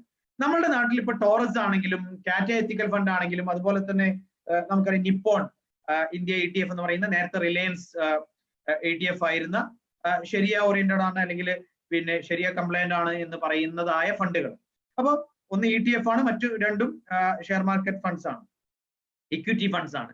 അപ്പൊ ഇത് രണ്ടാണെങ്കിലും ഇവരൊക്കെ ഈ ഒരു പറയുന്ന മാനദണ്ഡം അനുസരിച്ചാണ് ചെയ്യുന്നത്. അതായത് 25% വരെ കമ്പനിക്ക് ഇൻട്രസ്റ്റ് ഓറിയന്റഡ് ആയിട്ടുള്ള കടമുണ്ടെങ്കിൽ തന്നെ കുഴപ്പമില്ല എന്ന നിലപാടിലാണ് ഇവരൊക്കെ എന്ത് ചെയ്യുന്നത്, മുന്നോട്ട് പോയിക്കൊണ്ടിരിക്കുന്നത്. പക്ഷേ ഇവിടെ നമ്മൾ മനസ്സിലാക്കേണ്ടത് ഇസ്ലാമികമായി ഇതിനെ ജസ്റ്റിഫൈ ചെയ്യാൻ സാധിക്കുകയില്ല. അപ്പൊ പണ്ഡിതന്മാരിൽ നിന്ന് ഇത്തരത്തിലുള്ള ഷെയറുകൾ അനുവദനീയമല്ല, അത് മ്യൂച്വൽ ഫണ്ട്സ് ആണെങ്കിലും അല്ലാത്തവയാണെങ്കിലും ഈ ഒരു മാനദണ്ഡം അനുവദനീയമല്ല എന്ന് പറയുന്ന അഭിപ്രായത്തോടാണ് വ്യക്തിപരമായി എനിക്ക് യോജിക്കാൻ സാധിക്കുന്നത്. കാരണം എന്തുകൊണ്ടെന്നാൽ ഒരു കമ്പനിക്ക് 25% വരെ ഇൻട്രസ്റ്റ് ഓറിയന്റഡ് ആയിട്ടുള്ള ലോൺ ആകാം എന്ന് പറഞ്ഞാൽ നമ്മൾ പറയുന്ന ഒരു വ്യക്തിക്കും ആകാം എന്നുള്ളതാണ്. അപ്പൊ നമ്മൾ ഒരു വ്യക്തിയെ സംബന്ധിച്ചിടത്തോളം ഒരു ബിസിനസ് തുടങ്ങുകയാണെങ്കിൽ, ഒരു സംരംഭം തുടങ്ങുകയാണെങ്കിൽ 25% വരെ ബാങ്കുകളിൽ പോയി ലോൺ എടുത്ത് ബിസിനസ് തുടങ്ങാം എന്ന് നമ്മൾ പറയുന്നതിന് തുല്യമാണ് നമ്മൾ ഈ പറയുന്ന പോലെ ഈ കമ്പനികൾക്ക് അവയുടെ ഷെയറുകളിൽ 25% വരെ ഇൻട്രസ്റ്റ് ഓറിയന്റഡ് ആയിട്ടുള്ള ഡെറ്റ് അവർക്ക് ഉണ്ട് എങ്കിൽ അത് അനുവദനീയമാണ് എന്ന് പറയുമ്പോൾ സംഭവിക്കുന്നത്. അപ്പൊ അത് ഇസ്ലാമിക്കലി അല്ലെങ്കിൽ ശരിയ ബേസ്ഡ് ആയിട്ട് അതിനെ ജസ്റ്റിഫൈ ചെയ്യാനുള്ള പ്രമാണങ്ങളൊന്നും തന്നെ കാണാൻ സാധിക്കുന്നില്ല. ഇവരൊക്കെ പറയുന്നത് ഒട്ടുമിക്ക കമ്പനികൾക്കും അങ്ങനെ ഉണ്ടാകാനുള്ള സാധ്യതയുണ്ട്. അപ്പൊ അതുകൊണ്ട് തന്നെ ആളുകൾക്ക് ഇൻവെസ്റ്റ് ചെയ്യാൻ വേണ്ടിയിട്ട് കുറച്ച് ഫ്ലെക്സിബിലിറ്റി കിട്ടാം, അല്ലെങ്കിൽ നമുക്കത് അനുവദിക്കുകയല്ല, നിർവാഹമില്ല. അങ്ങനെ ഇൻവെസ്റ്റ് ചെയ്താൽ തന്നെ നമ്മൾ ആളുകളോട് പറയുന്നത് ആ എത്ര പെർസെന്റേജ് ആണോ അവർക്ക് പിന്നെ ഇൻട്രസ്റ്റ് ഓറിയന്റഡ് ആയിട്ടുള്ള ഡെറ്റ് ഉള്ളത് അത് കണക്കാക്കിയിട്ട് അതിന്റെ അനുപാതത്തിൽ നമ്മൾ എന്ത് ചെയ്യണം, നമ്മളുടെ ഇൻകം പ്യൂരിഫൈ ചെയ്യണം എന്ന് നമ്മൾ അവരോട് പറയുന്നുണ്ട്. അപ്പൊ ആ പെർസെന്റേജ് നോക്കിയിട്ട് അത്രയും പെർസെന്റേജ് നമ്മൾ പാവപ്പെട്ടവർക്ക് കൊടുത്തിട്ട് നമ്മളുടെ ഇൻകത്തിൽ നിന്ന് അതിനെ പ്യൂരിഫൈ ചെയ്യണം എന്ന് പറയുന്നത് കൊണ്ട് അത് അനുവദനീയമാണ് എന്നാണ് അവർ പറയുന്നത്. പക്ഷെ അത് ഇസ്ലാമിക്കലി അതിനെ ജസ്റ്റിഫൈ ചെയ്യാൻ എന്നെ സംബന്ധിച്ചിടത്തോളം വ്യക്തിപരമായിട്ട് അത് എഗ്രി ചെയ്യാൻ സാധിക്കുന്നില്ല. നിങ്ങൾക്ക് പഠിക്കാം, നിങ്ങൾക്ക് ശരിയാണ് എന്ന് തോന്നുന്നതായ നിലപാട് സ്വീകരിക്കാം. എന്നെ സംബന്ധിച്ചിടത്തോളം അത് പിന്നെ അനുവദനീയമല്ല എന്നാണ് മനസ്സിലാക്കാൻ സാധിക്കുന്നത്. ഇപ്പോ ടാറ്റ എത്തിക്കൽ ഫണ്ടിനെ കുറിച്ചിട്ട് പലരും ചോദിക്കാറുണ്ട്, ടോറസിനെ കുറിച്ചിട്ട് ചോദിക്കാറുണ്ട്. അവരൊക്കെ ചെയ്ത അവരുടെ ഇനീഷ്യേറ്റീവ് എന്ന് പറയുന്നത് വളരെ നല്ലൊരു കാര്യമാണ് അവർ ചെയ്തിട്ടുള്ളത്. അതായത് കുറെ കൂടെ അവർ എത്തിക്കൽ ആയിട്ടുള്ള ഫണ്ടിനെ കാറ്റഗറൈസ് ചെയ്തിട്ട് അതിലേക്ക് ആളുകളുടെ ഇൻവെസ്റ്റ്മെന്റ്സ് ലിമിറ്റ് ചെയ്യാൻ വേണ്ടിയിട്ട് അവർ ട്രൈ ചെയ്തു. അതൊരു നല്ല കാര്യം തന്നെയാണ്, അത് നമ്മൾ അപ്രീഷിയേറ്റ് ചെയ്യുന്നു. പക്ഷേ അപ്പോഴും ഞാൻ നേരത്തെ പറഞ്ഞതുപോലെ ഈ എത്തിക്കൽ ഫണ്ട് എന്ന് പറയുമ്പോൾ അതിൽ നേരത്തെ പറയുന്ന പോലെ IT കമ്പനീസ് വരുന്നുണ്ട്, അതേപോലെ തന്നെ നേരത്തെ പറഞ്ഞ പോലെ ടെലികോം കമ്പനീസ് വരുന്നുണ്ട്. അപ്പൊ അതിലൊക്കെ അവയുടെ പ്രവർത്തന രംഗത്ത് വരുന്നതായ ഒരുപാട് നിഷിദ്ധമായ ഏരിയകൾ അതിനെ ഇവരാരും സ്ക്രീൻ ചെയ്യുന്നില്ല എന്നുള്ളതാണ് വസ്തുത. അതുപോലെ തന്നെ ഈ ഡെറ്റുമായി ബന്ധപ്പെട്ടിട്ട് അവർ സ്വീകരിച്ചിട്ടുള്ള മാനദണ്ഡം എന്ന് പറയുന്നത് 25% വരെ പലിശയിൽ അധിഷ്ഠിതമായ കടം ഉണ്ട് എങ്കിലും അതിലൊന്നും ഇൻവെസ്റ്റ് ചെയ്യുന്നതിൽ കുഴപ്പമില്ല. 25% മുകളിൽ പലിശയിൽ അധിഷ്ഠിതമായ കടമുണ്ട് എങ്കിലേ കുഴപ്പമുള്ളൂ എന്നുള്ള മാനദണ്ഡമാണ്. ഒരുപാട് പണ്ഡിതന്മാർ അത് എതിർത്തിട്ടുണ്ട്. മജ്മുഅൽ ഫിഖ്ഹുൽ ഇസ്ലാമി പോലും ആ വിഷയത്തിൽ അത് അനുവദനീയമല്ല എന്ന അർത്ഥത്തിലുള്ള തീരുമാനത്തിലേക്കാണ് വന്നിട്ടുള്ളത്. ഇനി ഇതാണ് ഷെയർ മാർക്കറ്റുമായി ബന്ധപ്പെട്ട് നമുക്ക് ഇനീഷ്യലി പറയാനുള്ളത്. ഇനി ഷെയർ മാർക്കറ്റിൽ കുറെ കാര്യങ്ങളുണ്ട്. ഇപ്പൊ അതിൽ കുറെ ആളുകൾ പിന്നെ ഇൻവെസ്റ്റ് ചെയ്യാൻ പോകുമ്പോൾ ഇൻട്രാഡേ ട്രേഡിങ്, അതേപോലെ തന്നെ ഫ്യൂച്ചേഴ്സ് ആൻഡ് ഓപ്ഷൻസ്, ഇങ്ങനെ തുടങ്ങിയിട്ടുള്ള കാര്യങ്ങൾ. ഇൻട്രാഡേ ട്രേഡിംഗ് എന്ന് പറയുമ്പോൾ നിങ്ങൾ ഷെയർ പർച്ചേസ് ചെയ്യുമ്പോൾ നമുക്കറിയാം നമുക്കൊരു പിന്നെ ട്രേഡിംഗ് അക്കൗണ്ടും അതേപോലെ തന്നെ ഡിമാറ്റ് അക്കൗണ്ടും ഉണ്ടാവും. അപ്പൊ നമ്മൾ ഇൻട്രാഡേ ട്രേഡിംഗ് എന്ന് പറയുമ്പോൾ നേരെ നമ്മുടെ ട്രേഡിംഗ് അക്കൗണ്ടിലേക്ക് നമ്മൾ പർച്ചേസ് ചെയ്യുന്നു, അതേ ദിവസം നമ്മൾ അത് ട്രേഡ് ചെയ്യണം. ഇനി ആ ദിവസം നമ്മൾ ട്രേഡ് ചെയ്തിട്ടില്ലെങ്കിൽ അത് ഓട്ടോമാറ്റിക് സ്ക്വയർ ഓഫ് ആയി പോകും. ഓട്ടോമാറ്റിക്കലി എത്രയാണോ ആ ഷെയറിന്റെ ആ ദിവസത്തിലെ ക്ലോസിംഗ് വാല്യൂ, ആ വാല്യൂ അനുസരിച്ച് അത് ട്രേഡ് ആയി പോകും. അല്ലെങ്കിൽ നമ്മൾ പൂർണ്ണമായും പണം അടച്ചുകൊണ്ട് നമ്മുടെ ഡിമാറ്റ് അക്കൗണ്ടിലേക്ക് നമ്മൾ അത് ഡെലിവറി എടുക്കണം. ഇവിടെ രണ്ട് കാര്യങ്ങളാണ്. ഒന്ന്, ഇൻട്രാഡേ ട്രേഡിംഗിൽ സമയം നിർണയിച്ചുകൊണ്ട് ഇന്ന സമയത്തിനുള്ളിൽ നിങ്ങൾ വിറ്റിരിക്കണം എന്ന് നിർബന്ധിക്കുന്നതായ സാഹചര്യം, അതിന് ഇസ്ലാമികമായി ചില കുഴപ്പങ്ങളുണ്ട്. അപ്പൊ നമുക്ക് പറയാം, എന്നാൽ അവിടെ പണം പൂർണ്ണമായിട്ടും അടച്ചിട്ട് നമുക്ക് ഡെലിവറി എടുക്കാനുള്ള ഓപ്ഷൻ ഉണ്ടല്ലോ എന്ന് പറയാം. അത് നമ്മൾ പറഞ്ഞാലും ആളുകൾ ഇൻട്രാഡേ ട്രേഡിങ്ങിലേക്ക് പോകാനുള്ള റീസൺ എന്ന് പറയുന്നത് ബ്രോക്കേഴ്സിന്റെ കയ്യിൽ നിന്ന് ലിവറേജ് ലഭിക്കുന്നു എന്നതുകൊണ്ടാണ്. ഈ ബ്രോക്കേഴ്സിനെ സംബന്ധിച്ചിടത്തോളം അവര് ഇപ്പൊ 5x ആണെങ്കിൽ അല്ലെങ്കിൽ 20x ആണെങ്കിൽ 20 ഇരട്ടി അല്ലെങ്കിൽ 5 ഇരട്ടി വരെ നിങ്ങൾക്ക് പിന്നെ ലിവറേജ് നൽകുന്ന ബ്രോക്കേഴ്സ് ഉണ്ട്. അപ്പൊ ഈ ബ്രോക്കേഴ്സ് നിങ്ങൾക്ക് ലിവറേജ് നൽകുന്നത് അവർ ത്രൂ ഈ ഷെയർസ് ട്രേഡ് ചെയ്യാൻ വേണ്ടിയിട്ടാണ്. അപ്പൊ സ്വാഭാവികമായും അവർ കടം നൽകാനുള്ള മോട്ടീവ് നിങ്ങൾ അവർ ത്രൂ ഈ ട്രേഡിംഗ് നടത്താൻ വേണ്ടി, കാരണം അവർ ത്രൂ ആണ് ഓട്ടോമാറ്റിക്കലി നമുക്ക് ട്രേഡ് ചെയ്യാൻ സാധിക്കുകയുള്ളൂ. അപ്പൊ നമുക്ക് നൽകുന്നതായ തുക അല്ലെങ്കിൽ നമ്മൾ ലിവറേജ് എടുക്കുന്ന തുക എത്രത്തോളം കൂടുതലാണോ അത്രത്തോളം നമ്മളുടെ ട്രേഡിംഗ് വോള്യവും കൂടുതലായിരിക്കും. അപ്പൊ സ്വാഭാവികമായും അവർക്ക് ലഭിക്കുന്നതായ ബ്രോക്കറേജ് വോള്യവും കൂടുതലായിരിക്കും. അപ്പൊ ഇങ്ങനെ അവർക്ക് ഈ ബ്രോക്കറേജ് കിട്ടാൻ വേണ്ടിയിട്ടാണ് സ്വാഭാവികമായും അവർ കടം നൽകുന്നത്. സാധാരണ ഈ സ്റ്റോക്ക് എക്സ്ചേഞ്ചുമായി ബന്ധപ്പെട്ട് പറയാറുണ്ട്, ഈ ലിവറേജ് എന്ന് പറയുന്ന സംഗതിയിൽ ബ്രോക്കർ ഗ്രോസ് ഫ്രം 0 to 100. അതേപോലെ തന്നെ എന്നാൽ ഈ ലിവറേജ് എടുത്തുകൊണ്ട് ട്രേഡ് ചെയ്യുന്ന അയാളെ സംബന്ധിച്ചിടത്തോളം may be he gross from 100 to 0 എന്ന് പറയാറുണ്ട്. കാരണം അയാളെ സംബന്ധിച്ചിടത്തോളം അയാൾ ഇൻവെസ്റ്റ് ചെയ്ത പണം അല്ലെങ്കിൽ അയാൾ ഇൻവെസ്റ്റ് ചെയ്തിട്ടുള്ള മാർജിൻ എന്ന് പറയുന്ന ആ മാർജിൻ പൂർണ്ണമായി ഒരു പക്ഷേ നഷ്ടപ്പെട്ടേക്കാം. പക്ഷെ ബ്രോക്കറെ സംബന്ധിച്ചിടത്തോളം അയാളുടെ ബ്രോക്കറേജ് എന്ന് പറയുന്നത് അറ്റ് എനി കേസ് സെക്യൂർഡ് ആണ്. അപ്പൊ ഇവിടെ ഈ ലിവറേജ് എന്ന് പറയുന്നത് ഇന്റർനാഷണൽ ഫിഖ് അക്കാഡമി മജ്മഉൽ ഫിഖ്ഹുൽ ഇസ്ലാമി വളരെ കൃത്യമായി നിഷിദ്ധമാണ് എന്ന് പണ്ഡിതന്മാർ ചർച്ച ചെയ്ത് പറഞ്ഞിട്ടുള്ള ഒരു കാര്യമാണ്. അപ്പൊ ഈ ഇൻട്രാഡേ ട്രേഡിങ്ങിന് വേണ്ടിയിട്ട് നമ്മൾ പിന്നെ ഷെയർസ് വാങ്ങിക്കുക എന്ന് പറയുമ്പോൾ തന്നെ ലിവറേജിന് വേണ്ടിയിട്ടാണ്, വേറെ ഒന്നും നമുക്ക് അതിൽ ബെനിഫിറ്റ് ഇല്ല. അല്ലാത്ത പക്ഷം നിങ്ങൾ നോർമൽ റെഗുലർ ട്രേഡിങ്ങിനായിട്ട് നിങ്ങൾ ഷെയർസ് വാങ്ങിക്കുകയാണെങ്കിൽ തന്നെ നിങ്ങൾക്ക് എന്ത് ചെയ്യാം, നിങ്ങൾക്ക് അത് ഓട്ടോമാറ്റിക്കലി ഡെലിവറി എടുക്കാം, അല്ലെങ്കിൽ അതേ ദിവസം ഓട്ടോമാറ്റിക്കലി അത് നിങ്ങളുടെ ട്രേഡിംഗ് അക്കൗണ്ടിൽ അത് പൊസിഷൻ എടുക്കുന്നതാണ്. നിങ്ങൾക്ക് അന്ന് തന്നെ ട്രേഡ് ചെയ്യണമെങ്കിൽ ട്രേഡ് ചെയ്യുകയും ചെയ്യാവുന്നതാണ്. അപ്പൊ ഇവിടെ ഷെയർ ട്രേഡിങ്ങിൽ റെഗുലർ ആയിട്ടുള്ള ട്രേഡിംഗ് മാത്രമേ അനുവദനീയമായിട്ടുള്ളൂ. ഇനി ഫ്യൂച്ചേഴ്സ് ആൻഡ് ഓപ്ഷൻസ് എന്ന് പറയുന്നത് അതും പണ്ഡിതന്മാർ വളരെ കൃത്യമായി നിഷിദ്ധമാണ് എന്ന് പറഞ്ഞിട്ടുള്ള കാര്യമാണ്. ഫ്യൂച്ചേഴ്സ് എന്ന് പറയുമ്പോൾ നമുക്കറിയാം ഭാവിയിൽ ഒരു ഇതിന്റെ ട്രേഡിംഗ് ഫുൾഫിൽ ചെയ്യുന്നത് അല്ലെങ്കിൽ ഡെലിവറി ചെയ്യുന്നത് ഭാവിയിലായിരിക്കും. അപ്പോ നമുക്കറിയാം ഒരു ഷെയറിന്റെ വാല്യൂ മുകളിലോട്ട് പോകാനും സാധ്യതയുണ്ട്, താഴോട്ട് പോകാനും സാധ്യതയുണ്ട്. അപ്പൊ ഷെയർ ഹോൾഡ് ചെയ്യുന്ന ആളെ സംബന്ധിച്ചിടത്തോളം അല്ലെങ്കിൽ കമ്പനിയെ സംബന്ധിച്ചിടത്തോളം ഈ ഷെയർ വാല്യൂ താഴോട്ട് പോകുക എന്ന് പറയുമ്പോൾ അവരെ സംബന്ധിച്ചിടത്തോളം വലിയ അപകടകരമാണ്, അത് അവർക്ക് റിസ്ക് ആണ്. അപ്പൊ അവർ എന്ത് ചെയ്യും, അവർക്ക് ഇപ്പോൾ ഒരു ഇത്ര റേറ്റിന് ആ ഷെയർ വിൽക്കാൻ പറ്റുകയാണെങ്കിൽ അല്ലെങ്കിൽ ഒരു കോൺട്രാക്റ്റിൽ ഏർപ്പെടാൻ പറ്റുകയാണെങ്കിൽ അവരുടെ ഭാഗം സേഫ് ആയി. അതുപോലെ തന്നെ ഈ ഇൻവെസ്റ്റ് ചെയ്യുന്ന അല്ലെങ്കിൽ ഷെയർ പർച്ചേസ് ചെയ്യാൻ വേണ്ടിയിട്ട് വരുന്ന ആളെ സംബന്ധിച്ചിടത്തോളം അയാൾ എക്സ്പെക്ട് ചെയ്യുന്നത് ഈ ഷെയർ മുകളിലോട്ട് പോകാൻ സാധ്യതയുണ്ട്. അപ്പൊ ഞാൻ ഇപ്പോൾ കുറഞ്ഞ വാല്യൂവിന് വാങ്ങിച്ചാലും എനിക്ക് ഈ ഷെയറിന്റെ വാല്യൂ മുകളിലോട്ട് പോകുകയാണെങ്കിൽ കുറഞ്ഞ വാല്യൂവിന് ഈ കോൺട്രാക്ട് തന്നെ വിൽക്കാൻ സാധിക്കുന്നു എന്നുള്ളതാണ് ഫ്യൂച്ചേഴ്സിന്റെ ബെനിഫിറ്റ്. രണ്ട് കാര്യങ്ങൾ കൊണ്ട് ഇത് നിഷിദ്ധമാകുന്നു. അതായത് ഇവിടെ ഫ്യൂച്ചേഴ്സിൽ ഈ കോൺട്രാക്ട് അവർ പരസ്പരം ഉണ്ടാക്കുന്നുണ്ട് എങ്കിലും അതിലേക്ക് അടക്കുന്നതായ പണം, ആ പണവും അതേപോലെ തന്നെ ഈ വസ്തു ഡെലിവറി ചെയ്യുന്നതും രണ്ടും ഫ്യൂച്ചറിലാണ്. അപ്പൊ ഇങ്ങനെ ഫ്യൂച്ചറിൽ നിലനിൽക്കുന്ന ഒരു കോൺട്രാക്റ്റിനെ അവരെന്ത് ചെയ്യുന്നു, ആ കോൺട്രാക്ട് ഫുൾഫിൽ ചെയ്യുന്നതിന് മുൻപ് തന്നെ, യഥാർത്ഥത്തിൽ കച്ചവടം നടക്കുന്നതിന് മുൻപ് തന്നെ ഇവിടെ എന്ത് ചെയ്യുന്നു, ഇവിടെ അവർക്ക് വിൽക്കാനുള്ള സ്വാതന്ത്ര്യമുണ്ട്. അപ്പോ ഫ്യൂച്ചർ എന്ന് പറയുമ്പോൾ നിർബന്ധമായും ആ ഡേറ്റ് വന്നെത്തി കഴിഞ്ഞാൽ അവിടെ എന്ത് ചെയ്യണം, ആ കോൺട്രാക്റ്റിൽ എത്രയാണോ വില നിർണയിച്ചിട്ടുള്ളത് ആ വിലക്ക് വാങ്ങിക്കാനും അതുപോലെ തന്നെ വിൽക്കാനും ഈ രണ്ട് പിന്നെ പാർട്ടീസും, അതായത് വിൽക്കുന്ന വ്യക്തിയും വാങ്ങിക്കുന്ന വ്യക്തിയും നിർബന്ധിതനാണ്. ഓക്കെ, അപ്പോ ആ കോൺട്രാക്ട് ഫുൾഫിൽ ആകുന്നതിന് മുൻപ് തന്നെ ഇവർക്ക് ഇവിടെ എന്ത് ചെയ്യാം, ട്രേഡ് ചെയ്യാൻ സാധിക്കുന്നു. അപ്പോൾ അത് ഇസ്ലാമികമായി നിഷിദ്ധമായിട്ടുള്ള ഒരു കാര്യമാണ് ഈ ഫ്യൂച്ചേഴ്സിന്റെ വിഷയത്തിൽ. രണ്ടാമത്തെ ഒരു വിഷയം എന്ന് പറയുന്നത് ഓപ്ഷൻസ് ആണ്. ഓപ്ഷൻസ് എന്ന് പറയുമ്പോൾ ഒരു പ്രീമിയം ഓപ്ഷന് വേണ്ടിയിട്ട് എന്ത് ചെയ്യുന്നു, പേ ചെയ്യുന്നുണ്ട്. ഈ പ്രീമിയം പേ ചെയ്യുന്നതോടുകൂടി ഷെയർ വിൽക്കുന്ന ആൾ എന്ത് ചെയ്യുന്നു, വാങ്ങിക്കാൻ വരുന്ന വ്യക്തിക്ക് ഒരു ഓപ്ഷൻ കൊടുക്കുന്നു. ഷെയർ മുകളിലോട്ട് അതിന്റെ പ്രൈസ് വർദ്ധിക്കുകയാണെങ്കിൽ നേരത്തെ കോൺട്രാക്റ്റിൽ തീരുമാനിച്ച കുറഞ്ഞ വിലക്ക് തന്നെ ഞാൻ നിങ്ങൾക്ക് വിൽക്കാൻ ബാധ്യസ്ഥനാണ്. എന്നാൽ പ്രൈസ് താഴോട്ടാണ് പോകുന്നതെങ്കിൽ നിങ്ങളെ സംബന്ധിച്ചിടത്തോളം വാങ്ങിക്കേണ്ടതില്ല, കോൺട്രാക്റ്റിൽ നിന്ന് പിൻവാങ്ങാം. ഇതാണ് ഓപ്ഷൻസ് എന്ന് പറയുന്നത്. ഇതും ഇസ്ലാമികമായി നിഷിദ്ധമാണ്. കാരണം ഒരു പ്രീമിയം നൽകിക്കൊണ്ട് കംപ്ലീറ്റ് റിസ്ക് എന്ത് ചെയ്യാണ്, ഒരാളുടെ മേലേക്ക് മാത്രം മാറ്റുകയാണ്. ഇതും ഇസ്ലാമികമായിട്ട് നിഷിദ്ധമായിട്ടുള്ള ഗാംബ്ലിംഗിൽ വരുന്ന കാര്യമാണ്. പണ്ഡിതന്മാർ വളരെ കൃത്യമായിട്ട് വ്യക്തമാക്കിയിട്ടുണ്ട്. അപ്പൊ ഇതാണ് ഷെയർ മാർക്കറ്റുമായിട്ട് ബന്ധപ്പെട്ട് പറയാനുള്ളത്. ഇനി നമുക്ക് എനിക്ക് അനുവദിച്ചിട്ടുള്ള സമയം അവസാനിച്ചു. ഞാൻ വളരെ ചുരുക്കത്തിൽ കമ്മോഡിറ്റി എക്സ്ചേഞ്ചിനെ കുറിച്ചിട്ടും അതേപോലെ തന്നെ ഫോറക്സ് മണി എക്സ്ചേഞ്ചിനെ കുറിച്ചിട്ടും അതുപോലെ തന്നെ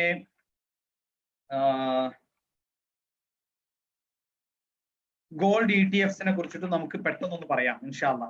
MLM-നെ കുറിച്ചിട്ട് ഒരുപാട് ആളുകൾ ചോദിക്കുന്നുണ്ട്. MLM-നെ കുറിച്ചിട്ട് നമുക്ക് സെപ്പറേറ്റ്ലി തന്നെ ഒരു ക്ലാസ് ഇൻഷാ അല്ലാ നമുക്ക് വെക്കാം. എങ്കിൽ മാത്രമേ അത് മനസ്സിലാക്കാൻ സാധിക്കുള്ളൂ. കാരണം അതിൽ പിന്നെ കുറെ ഏരിയാസ് അല്ലെങ്കിൽ ആളുകളെ കബളിപ്പിക്കുന്ന അല്ലെങ്കിൽ അത് അനുവദനീയമാണെന്ന് തോന്നിപ്പിക്കാനൊക്കെ കൊണ്ടുവരുന്ന ഒരുപാട് ഏരിയകൾ ഉണ്ട്. അതൊക്കെ ചർച്ച ചെയ്യേണ്ടതുണ്ട്.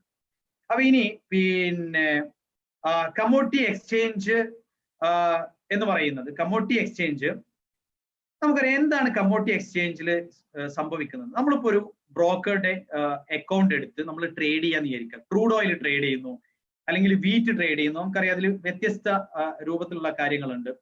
പിന്നെ ഇപ്പൊ മെറ്റീരിയൽസ് ആണെങ്കിൽ അയൺ പോലെയുള്ള, അതുപോലെ തന്നെ ക്രൂഡ് ഓയിൽ, ഇങ്ങനെ തുടങ്ങിയിട്ടുള്ള കാര്യങ്ങൾ, അഗ്രികൾച്ചറൽ സെക്ടറിൽ വരുന്നതായ കാര്യങ്ങൾ, പിന്നെ വീറ്റ് തുടങ്ങിയിട്ട് പല കാര്യങ്ങൾ. അപ്പൊ ഇങ്ങനെയുള്ള ഏത് കമ്മ്യൂണിറ്റി ആണെങ്കിലും അതിൽ നമ്മൾ ഇൻവെസ്റ്റ് ചെയ്യുന്നതുമായി ബന്ധപ്പെട്ട് നമ്മൾ മനസ്സിലാക്കേണ്ടത്, ഇപ്പൊ നമ്മളൊരു ബ്രോക്കറുടെ കയ്യിൽ നമ്മൾ എന്ത് ചെയ്യുന്നു, ഒരു അക്കൗണ്ട് തുടങ്ങുന്നു, ട്രേഡിംഗ് അക്കൗണ്ട് നമ്മൾ തുടങ്ങുന്നു, നമ്മൾ അതിൽ ഈ കമ്മോഡിറ്റി ട്രേഡ് ചെയ്യാൻ തുടങ്ങുന്നു.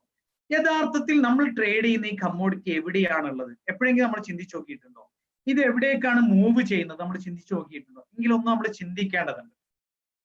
ഈ കമ്മോഡിറ്റി യഥാർത്ഥത്തിൽ എക്സിസ്റ്റിംഗ് ആണോ, അതല്ല ഇത് പേപ്പറിൽ അഥവാ കോൺട്രാക്ട്സിൽ എക്സിസ്റ്റിംഗ് ആയിട്ടുള്ള കാര്യമാണോ? രണ്ടും ഉണ്ട്.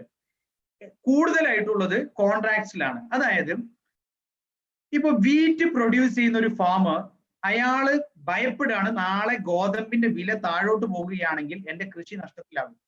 അപ്പൊ അയാൾ മുൻകൂട്ടിയിട്ട് ഒരു കോൺട്രാക്റ്റിൽ ഏർപ്പെടുകയാണ്. ഇതിനാണ് നമ്മൾ ഇസ്ലാമിൽ സെലം കോൺട്രാക്ട് എന്ന് പറയാം. അതിനൊരു നിബന്ധനയുണ്ട്. ഈ വീറ്റ് മുൻകൂട്ടി പർച്ചേസ് ചെയ്യാം. വീറ്റ് എത്ര ക്വാണ്ടിറ്റി ആണ് എന്നുള്ളത് നിർണ്ണയിക്കപ്പെടണം. പൂർണ്ണമായും അതിന്റെ ക്യാഷ് എന്ത് ചെയ്യണം, ട്രാൻസാക്ഷൻ നടക്കുകയും ചെയ്യണം. അപ്പൊ ക്യാഷ് മുൻകൂട്ടി കൊടുക്കുകയും വീറ്റ് പിന്നീട് കൈപ്പറ്റുകയും ചെയ്യാം. ഇതിനാണ് നമ്മൾ സെലം കോൺട്രാക്ട് എന്ന് പറയുന്നത്. അപ്പൊ ഇവിടെ ഈ കർഷകനെ സംബന്ധിച്ചിടത്തോളം അയാൾ ഈ ഗോതമ്പിന്റെ വില താഴോട്ട് പോകാൻ സാധ്യതയുള്ളത് കൊണ്ട് തന്നെ അത് സെക്യൂർ ചെയ്യാൻ വേണ്ടിയിട്ട് അയാൾ എന്ത് ചെയ്യുന്നു, മുൻകൂട്ടി ഒരു കോൺട്രാക്റ്റിൽ ഏർപ്പെടുന്നു. ഈ വീറ്റ് മുൻകൂട്ടി വിൽക്കുന്നു. ഗോതമ്പ് ആകുന്നതിന് മുൻപ് തന്നെ ഇത്ര അളവ് ഗോതമ്പ് ഞാൻ നിങ്ങൾക്ക് പ്രൊഡ്യൂസ് ചെയ്ത് തരാം. ഇനി ഇൻ കേസ് അയാളുടെ പക്കൽ കൃഷിയിൽ അത്ര വിളവുണ്ടായിട്ടില്ലെങ്കിൽ അയാൾക്ക് മാർക്കറ്റിൽ നിന്ന് അറേഞ്ച് ചെയ്യാൻ സാധിക്കും. അപ്പൊ ഒരു ഫ്യൂച്ചർ ഡേറ്റ് ഫിക്സ് ചെയ്തുകൊണ്ട് എന്ത് ചെയ്യുന്നു, ഒരു കോൺട്രാക്റ്റിൽ ഏർപ്പെടുന്നു. ഇതിനാണ് ഇസ്ലാമിൽ സെലം കോൺട്രാക്ട് എന്ന് പറയുന്നത്. ഇത് ഇസ്ലാമിൽ അനുവദനീയമാണ്. അതിന് നിബന്ധനകളുണ്ട്. ഒന്ന്, അതിന്റെ ഡേറ്റ് ഫിക്സ് ചെയ്യണം.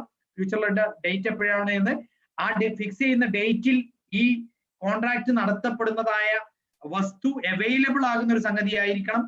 അതുപോലെ തന്നെ അതിന്റെ ക്വാണ്ടിറ്റി എത്ര എന്നുള്ള ഫിക്സ് ചെയ്യപ്പെടണം.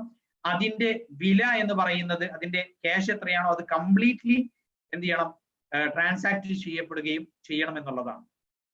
അപ്പൊ ഇങ്ങനെ ഒരു കോൺട്രാക്ട് ഉണ്ടായി കഴിഞ്ഞാൽ ഇവിടെ കമ്മോഡിറ്റി എക്സ്ചേഞ്ചിൽ സംഭവിക്കുന്നത്, ഒരു ഫാമർ അയാളുടെ വീറ്റ് അയാൾ ഇത്തരത്തിലൊരു കോൺട്രാക്റ്റിൽ ഏർപ്പെട്ടു. അപ്പൊ ഒരു സ്പെക്കുലേറ്ററെ സംബന്ധിച്ചിടത്തോളം അയാൾ വന്നിട്ട് വീറ്റ് ഇത്ര വിലക്ക് വാങ്ങി.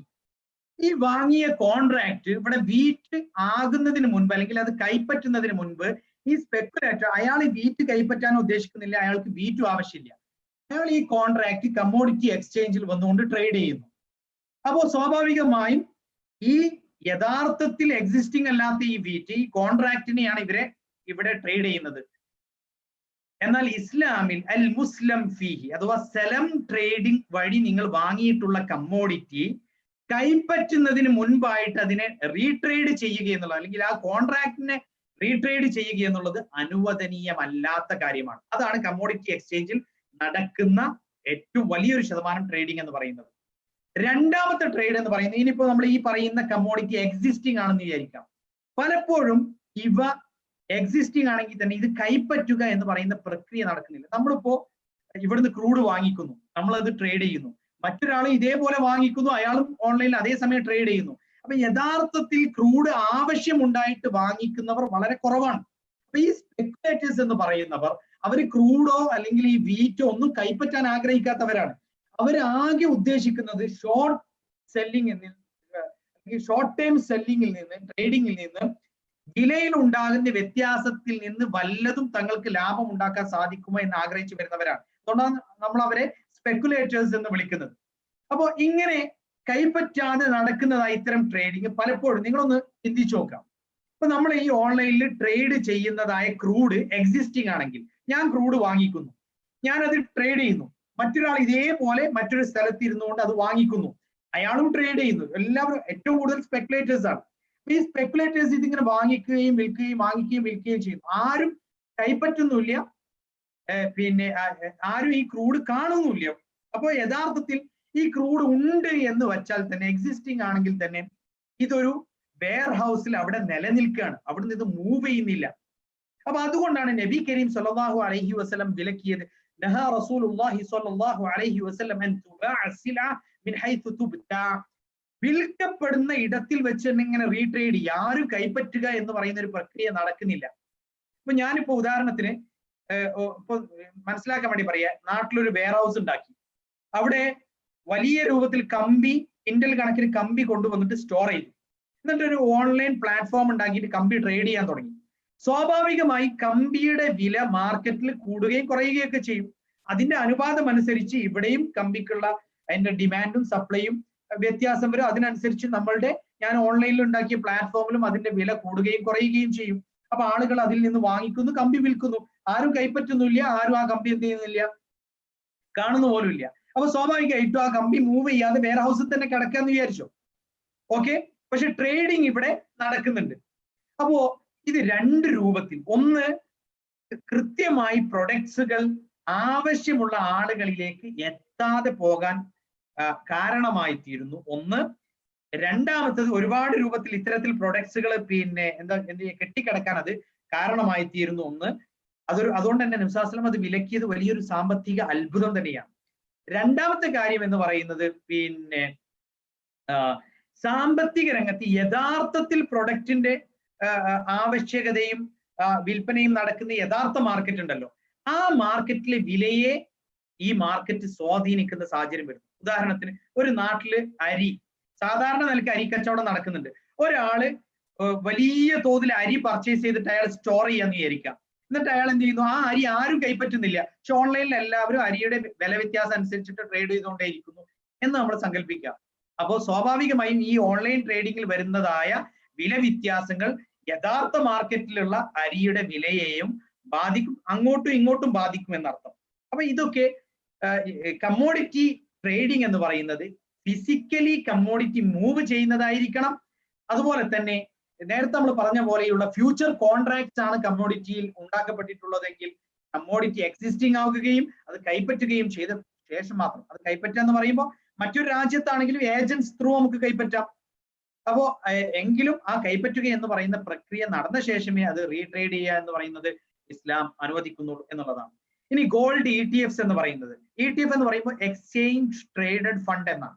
അതായത് ഗോൾഡിനെ അല്ല അവിടെ വിൽക്കുന്നത്, ഗോൾഡ് ഒരു അസറ്റ് ആണ്. ആ അസറ്റിനെ ഷെയർസ് ആയിട്ട് നമ്മൾ മാറ്റുകയും ആ ഗോൾഡിന്റെ ഷെയർസ് ആണ് നമ്മൾ വിൽക്കുന്നത്. നിങ്ങൾക്ക് യഥാർത്ഥത്തിൽ അവിടെ ഗോൾഡ് നിങ്ങൾക്ക് കിട്ടുകയില്ല. ഇപ്പൊ ഗോൾഡ് ETFs എന്ന് പറയുമ്പോൾ നിങ്ങൾ ഷെയർസ് ആണ് പർച്ചേസ് ചെയ്യുന്നത്. യഥാർത്ഥത്തിൽ ഫിസിക്കൽ ഗോൾഡ് അസറ്റ് ആയിട്ടുണ്ടെങ്കിൽ അത്തരം ഗോൾഡ് ETFs അനുവദനീയമാണ്. ഇപ്പോ IOFയും അതേപോലെ തന്നെ വേൾഡ് ഗോൾഡ് കൗൺസിലും ഒക്കെ ചേർന്നുകൊണ്ട് എന്ത് ചെയ്തിട്ടുണ്ട്, ഇത്തരത്തിൽ ഫിസിക്കൽ ഗോൾഡ് ഉള്ള ഇസ്ലാമിക്കലി നമുക്ക് ഇൻവെസ്റ്റ് ചെയ്യാൻ പറ്റിയ ഗോൾഡ് ETFs കാറ്റഗറൈസ് ചെയ്തിട്ടുണ്ട്. അപ്പൊ അത് നിങ്ങൾക്ക് പരിശോധിക്കാവുന്നതാണ്. ഇനിയുള്ളത് ഫോറിൻ എക്സ്ചേഞ്ച് ആണ്. നമുക്കറിയാം കറൻസി, വേൾഡിലെ ഏറ്റവും വലിയ മാർക്കറ്റ് എന്ന് പറയുന്ന അല്ലെങ്കിൽ ഫിനാൻഷ്യൽ മാർക്കറ്റ് എന്ന് പറയുന്നത് ഈ കറൻസി മാർക്കറ്റ് ആണ്. അപ്പൊ അതില് നമുക്ക് കറൻസി ട്രേഡ് ചെയ്യണമെങ്കിൽ ഇസ്ലാമിൽ അതിന് ചില നിബന്ധന ഉണ്ട്. ആ നിബന്ധന പാലിച്ചുകൊണ്ട് നമുക്ക് കറൻസി ട്രേഡ് ചെയ്യാം. രണ്ട് നിബന്ധനകളാണുള്ളത്. ഒന്ന്, നിങ്ങൾ കറൻസി ട്രേഡ് ചെയ്യുകയാണെങ്കിൽ സെയിം കറൻസി ആണെങ്കിൽ, ഇപ്പൊ രൂപയും തമ്മിലാണ് എക്സ്ചേഞ്ച് ചെയ്യുന്നത് എങ്കിൽ അവിടെ തതുല്യമായിരിക്കണം. അതുപോലെ തന്നെ അപ്പോൾ ഹാൻഡ് ബൈ ഹാൻഡ് എക്സ്ചേഞ്ച് നടക്കണം. അപ്പൊ നമുക്കത് എപ്പോഴാ വരിക? നമ്മുടെ നാട്ടിലൊക്കെ നമ്മൾ കണ്ടു, പഴയ കറൻസിയും പുതിയ കറൻസിയും ഉള്ള സാഹചര്യങ്ങളിൽ ഇപ്പൊ പഴയ കറൻസി കൊടുത്തിട്ട് പുതിയ കറൻസി അപ്പോൾ തന്നെ കൈപ്പറ്റണം. വാല്യൂവിൽ വ്യത്യാസം ഉണ്ടാകാൻ പാടില്ല. ഞാനൊരു ആർട്ടിക്കിൾ എഴുതിയിരുന്നു ആ സമയത്ത്.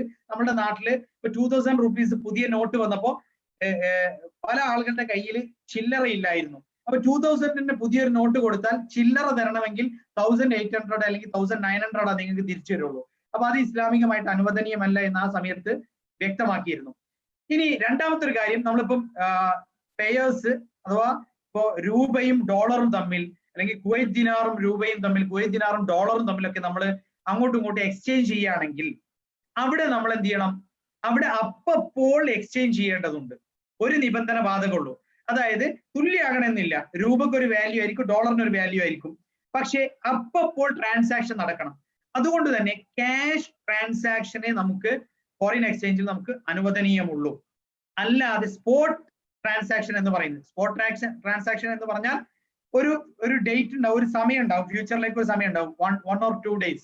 അപ്പൊ യൂഷ്വലി മണി എക്സ്ചേഞ്ച് ആണെങ്കിലും അല്ലെങ്കിൽ ഇൻഡിവിജ്വൽസ് ആണെങ്കിലും ഒക്കെ ഇത്തരത്തിൽ സ്പോട്ട് ട്രേഡിങ്സ് ആണ് പലപ്പോഴും ഫോറിൻ എക്സ്ചേഞ്ചിൽ നടത്താറുള്ളത്. അത് ഇസ്ലാമികമായിട്ട് അനുവദനീയമല്ല. ഫ്യൂച്ചറിൽ ഒരു ഡേറ്റ്, അത് ഈവൻ കുറച്ച് സമയം സ്വാഭാവികമായിട്ട് വരുന്ന സമയമാണെങ്കിൽ, ട്രാൻസാക്ഷൻ ചെയ്യാൻ എടുക്കുന്ന സ്വാഭാവിക സമയം മാത്രം ആണെങ്കിൽ അത് അനുവദനീയമാണ്. അപ്പൊ അതുകൊണ്ടാണ് നമ്മൾ ഫോറിൻ എക്സ്ചേഞ്ചിൽ അപ്പോൾ കൈമാറ്റം ചെയ്യുക എന്നുള്ളത് വളരെ നിർബന്ധമായിട്ടുള്ള ഒരു കാര്യമാണ്. ഇത് ഗോൾഡിൽ ഇൻവെസ്റ്റ് ചെയ്യുമ്പോൾ, ഇപ്പൊ നമ്മുടെ നാട്ടിൽ ഇപ്പൊ പല ഗോൾഡ് ഇൻവെസ്റ്റ്മെന്റ് സ്കീംസും ജ്വല്ലറികൾ പ്രൊവൈഡ് ചെയ്യുന്നുണ്ട്.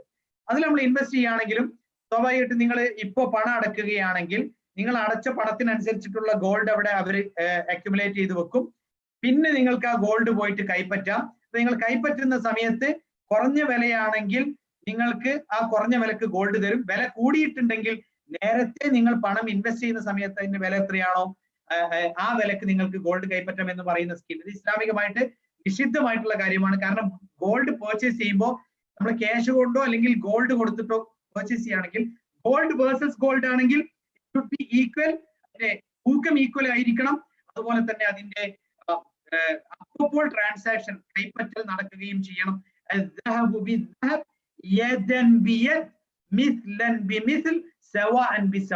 ഗോൾഡും ട്രാൻസാക്ട് ചെയ്യുമ്പോൾ തുല്യമായിരിക്കണം, തൂക്കം തുല്യമായിരിക്കണം, അപ്പോൾ ട്രാൻസാക്ഷൻ നടക്കുകയും ചെയ്യണം. ഇനി ഗോൾഡും കറൻസിയും തമ്മിലാണ് ട്രാൻസാക്ഷൻ എങ്കിൽ അവിടെ നമ്മൾ അപ്പോൾ ആ ഗോൾഡ് കൈപ്പറ്റണം. അതുകൊണ്ടാണ് നമ്മൾ പണം അടച്ച് പിന്നീട് ഗോൾഡ് കൈപ്പറ്റുന്നതായ ട്രേഡിങ്സ് ഒന്നും ഗോൾഡിന്റെ വിഷയത്തിൽ അനുവദനീയമായി വരുന്നില്ല എന്ന് നമ്മൾ മനസ്സിലാക്കേണ്ടതുണ്ട്. അപ്പൊ ഫോറിൻ എക്സ്ചേഞ്ചിൽ നമ്മൾ കറൻസി ട്രേഡ് ചെയ്യുകയാണെങ്കിൽ അതിന്റെ ട്രാൻസാക്ഷൻ ക്യാഷ് വേഴ്സസ് ക്യാഷ് അപ്പോഴുള്ള ട്രാൻസാക്ഷൻ അപ്പോൾ തന്നെ നടക്കേണ്ടതുണ്ട്. അതിനൊരു സ്വാഭാവിക സമയം എടുക്കും. നമുക്ക് ട്രാൻസാക്ഷൻ അതിന്റെ ഒരു കൈമാറ്റം ചെയ്ത അക്കൗണ്ടിലേക്ക് എത്താനുള്ള ഒരു സമയം സ്വാഭാവികമായിട്ട് എടുക്കും. അതിന് കുഴപ്പമില്ല. പക്ഷെ അല്ലാത്ത നിലക്ക് നമ്മളൊരു ഫ്യൂച്ചർ ഡേറ്റ് അല്ലെങ്കിൽ ഒരു ഫ്യൂച്ചർ ടൈം നിശ്ചയിച്ചുകൊണ്ട് ഫോറിൻ എക്സ്ചേഞ്ച് ട്രേഡിംഗ് എന്ന് പറയുന്നത് അത് ഇസ്ലാമിൽ നിഷിദ്ധമാണ്. അതുകൊണ്ട് തന്നെ ഇപ്പൊ ഇന്ന് കുറെ ഇസ്ലാമികം എന്ന് പറഞ്ഞുകൊണ്ട് വരുന്നതായ പല ഫോറിൻ എക്സ്ചേഞ്ചുകളുടെ വിഷയത്തിൽ പോലും പണ്ഡിതന്മാർ വളരെ രൂക്ഷമായി അതിനെ പലതിനെയും വിമർശിച്ച് നമുക്ക് കാണാൻ സാധിക്കും. അപ്പൊ കറൻസി ട്രേഡിംഗ് എന്ന് പറയുന്നത് അനുവദനീയമാണ്. 2 നിബന്ധനകൾ നമുക്ക്, ഒരേ കറൻസി ആണെങ്കിൽ 2 നിബന്ധന ബാധകമാണ്. സ്വാഭാവികമായിട്ടും കറൻസി എക്സ്ചേഞ്ചിൽ നമ്മൾ 2 ഡിഫറെന്റ് കറൻസികളാണ് നമ്മൾ കൈമാറ്റം ചെയ്യുന്നത്. അവിടെ ഒരു നിബന്ധന വളരെ സുപ്രധാനമായി നമ്മൾ പാലിച്ചിരിക്കേണ്ടതുണ്ട്. അപ്പോൾ കറൻസികൾ തമ്മിൽ ട്രാൻസാക്ഷൻ നടന്നിരിക്കണം. അല്ലാത്ത പക്ഷം അതെന്താകും? അത് റിബൻ നസി, ആ കാലതാമസത്തിന്റെ പലിശ എന്ന കാറ്റഗറിയിൽ വരുന്നതാണ്. ഇത്രയാണ് നമുക്ക് ഈ പരിമിതമായ സമയത്തിനുള്ളിൽ നമ്മൾ കച്ചവടത്തിലുള്ള പാർട്ട്ണർഷിപ്പിനെ കുറിച്ചിട്ട്, ഇക്വിറ്റി പാർട്ട്ണർഷിപ്പിനെ കുറിച്ചിട്ട്, അതേപോലെ തന്നെ ഫണ്ട് മാനേജ്മെന്റ് എന്ന അർത്ഥത്തിൽ വരുന്നതായ പാർട്ട്ണർഷിപ്പിനെ കുറിച്ചിട്ട് ഒക്കെ നമ്മൾ സംസാരിച്ചു. അതുപോലെ തന്നെ ലാഭവും നഷ്ടവും ഷെയർ ചെയ്യുന്നതിനെ കുറിച്ച് നമ്മൾ സംസാരിച്ചു. പിന്നെ ഷെയർ മാർക്കറ്റിനെ കുറിച്ച്, സ്റ്റോക്ക് എക്സ്ചേഞ്ചിനെ കുറിച്ചിട്ട് സംസാരിച്ചു, ഷെയർ മാർക്കറ്റിനെ കുറിച്ചിട്ട് സംസാരിച്ചു, കമ്മോഡിറ്റി എക്സ്ചേഞ്ചിനെ കുറിച്ചിട്ട് സംസാരിച്ചു, അതുപോലെ തന്നെ ഗോൾഡ് ETFസിനെ കുറിച്ചിട്ട് സംസാരിച്ചു, ഫോറക്സിനെ കുറിച്ചിട്ട് സംസാരിച്ചു. ഇതിനെക്കുറിച്ചൊക്കെ എൻ്റെ വെബ്സൈറ്റിലാണെങ്കിലും അതേപോലെ തന്നെ യൂട്യൂബ് ചാനലിലാണെങ്കിൽ ഫിഖ്ഹു സുന്നയിൽ നിങ്ങൾ പോയി നോക്കിയാൽ ഇതിനെ കുറിച്ചിട്ട് അതിൽ കുറച്ചും കൂടെ പ്രതിപാദിച്ചിട്ടുണ്ട്. അല്ലാഹു സുബ്ഹാനഹു വ തആല കാര്യങ്ങൾ കൂടുതൽ മനസ്സിലാക്കാനുള്ള തൗഫീഖ് നമുക്ക് നൽകുമാറാകട്ടെ. കൂടുതൽ വിശദമായി നമ്മൾ കാര്യങ്ങൾ പഠിക്കുക.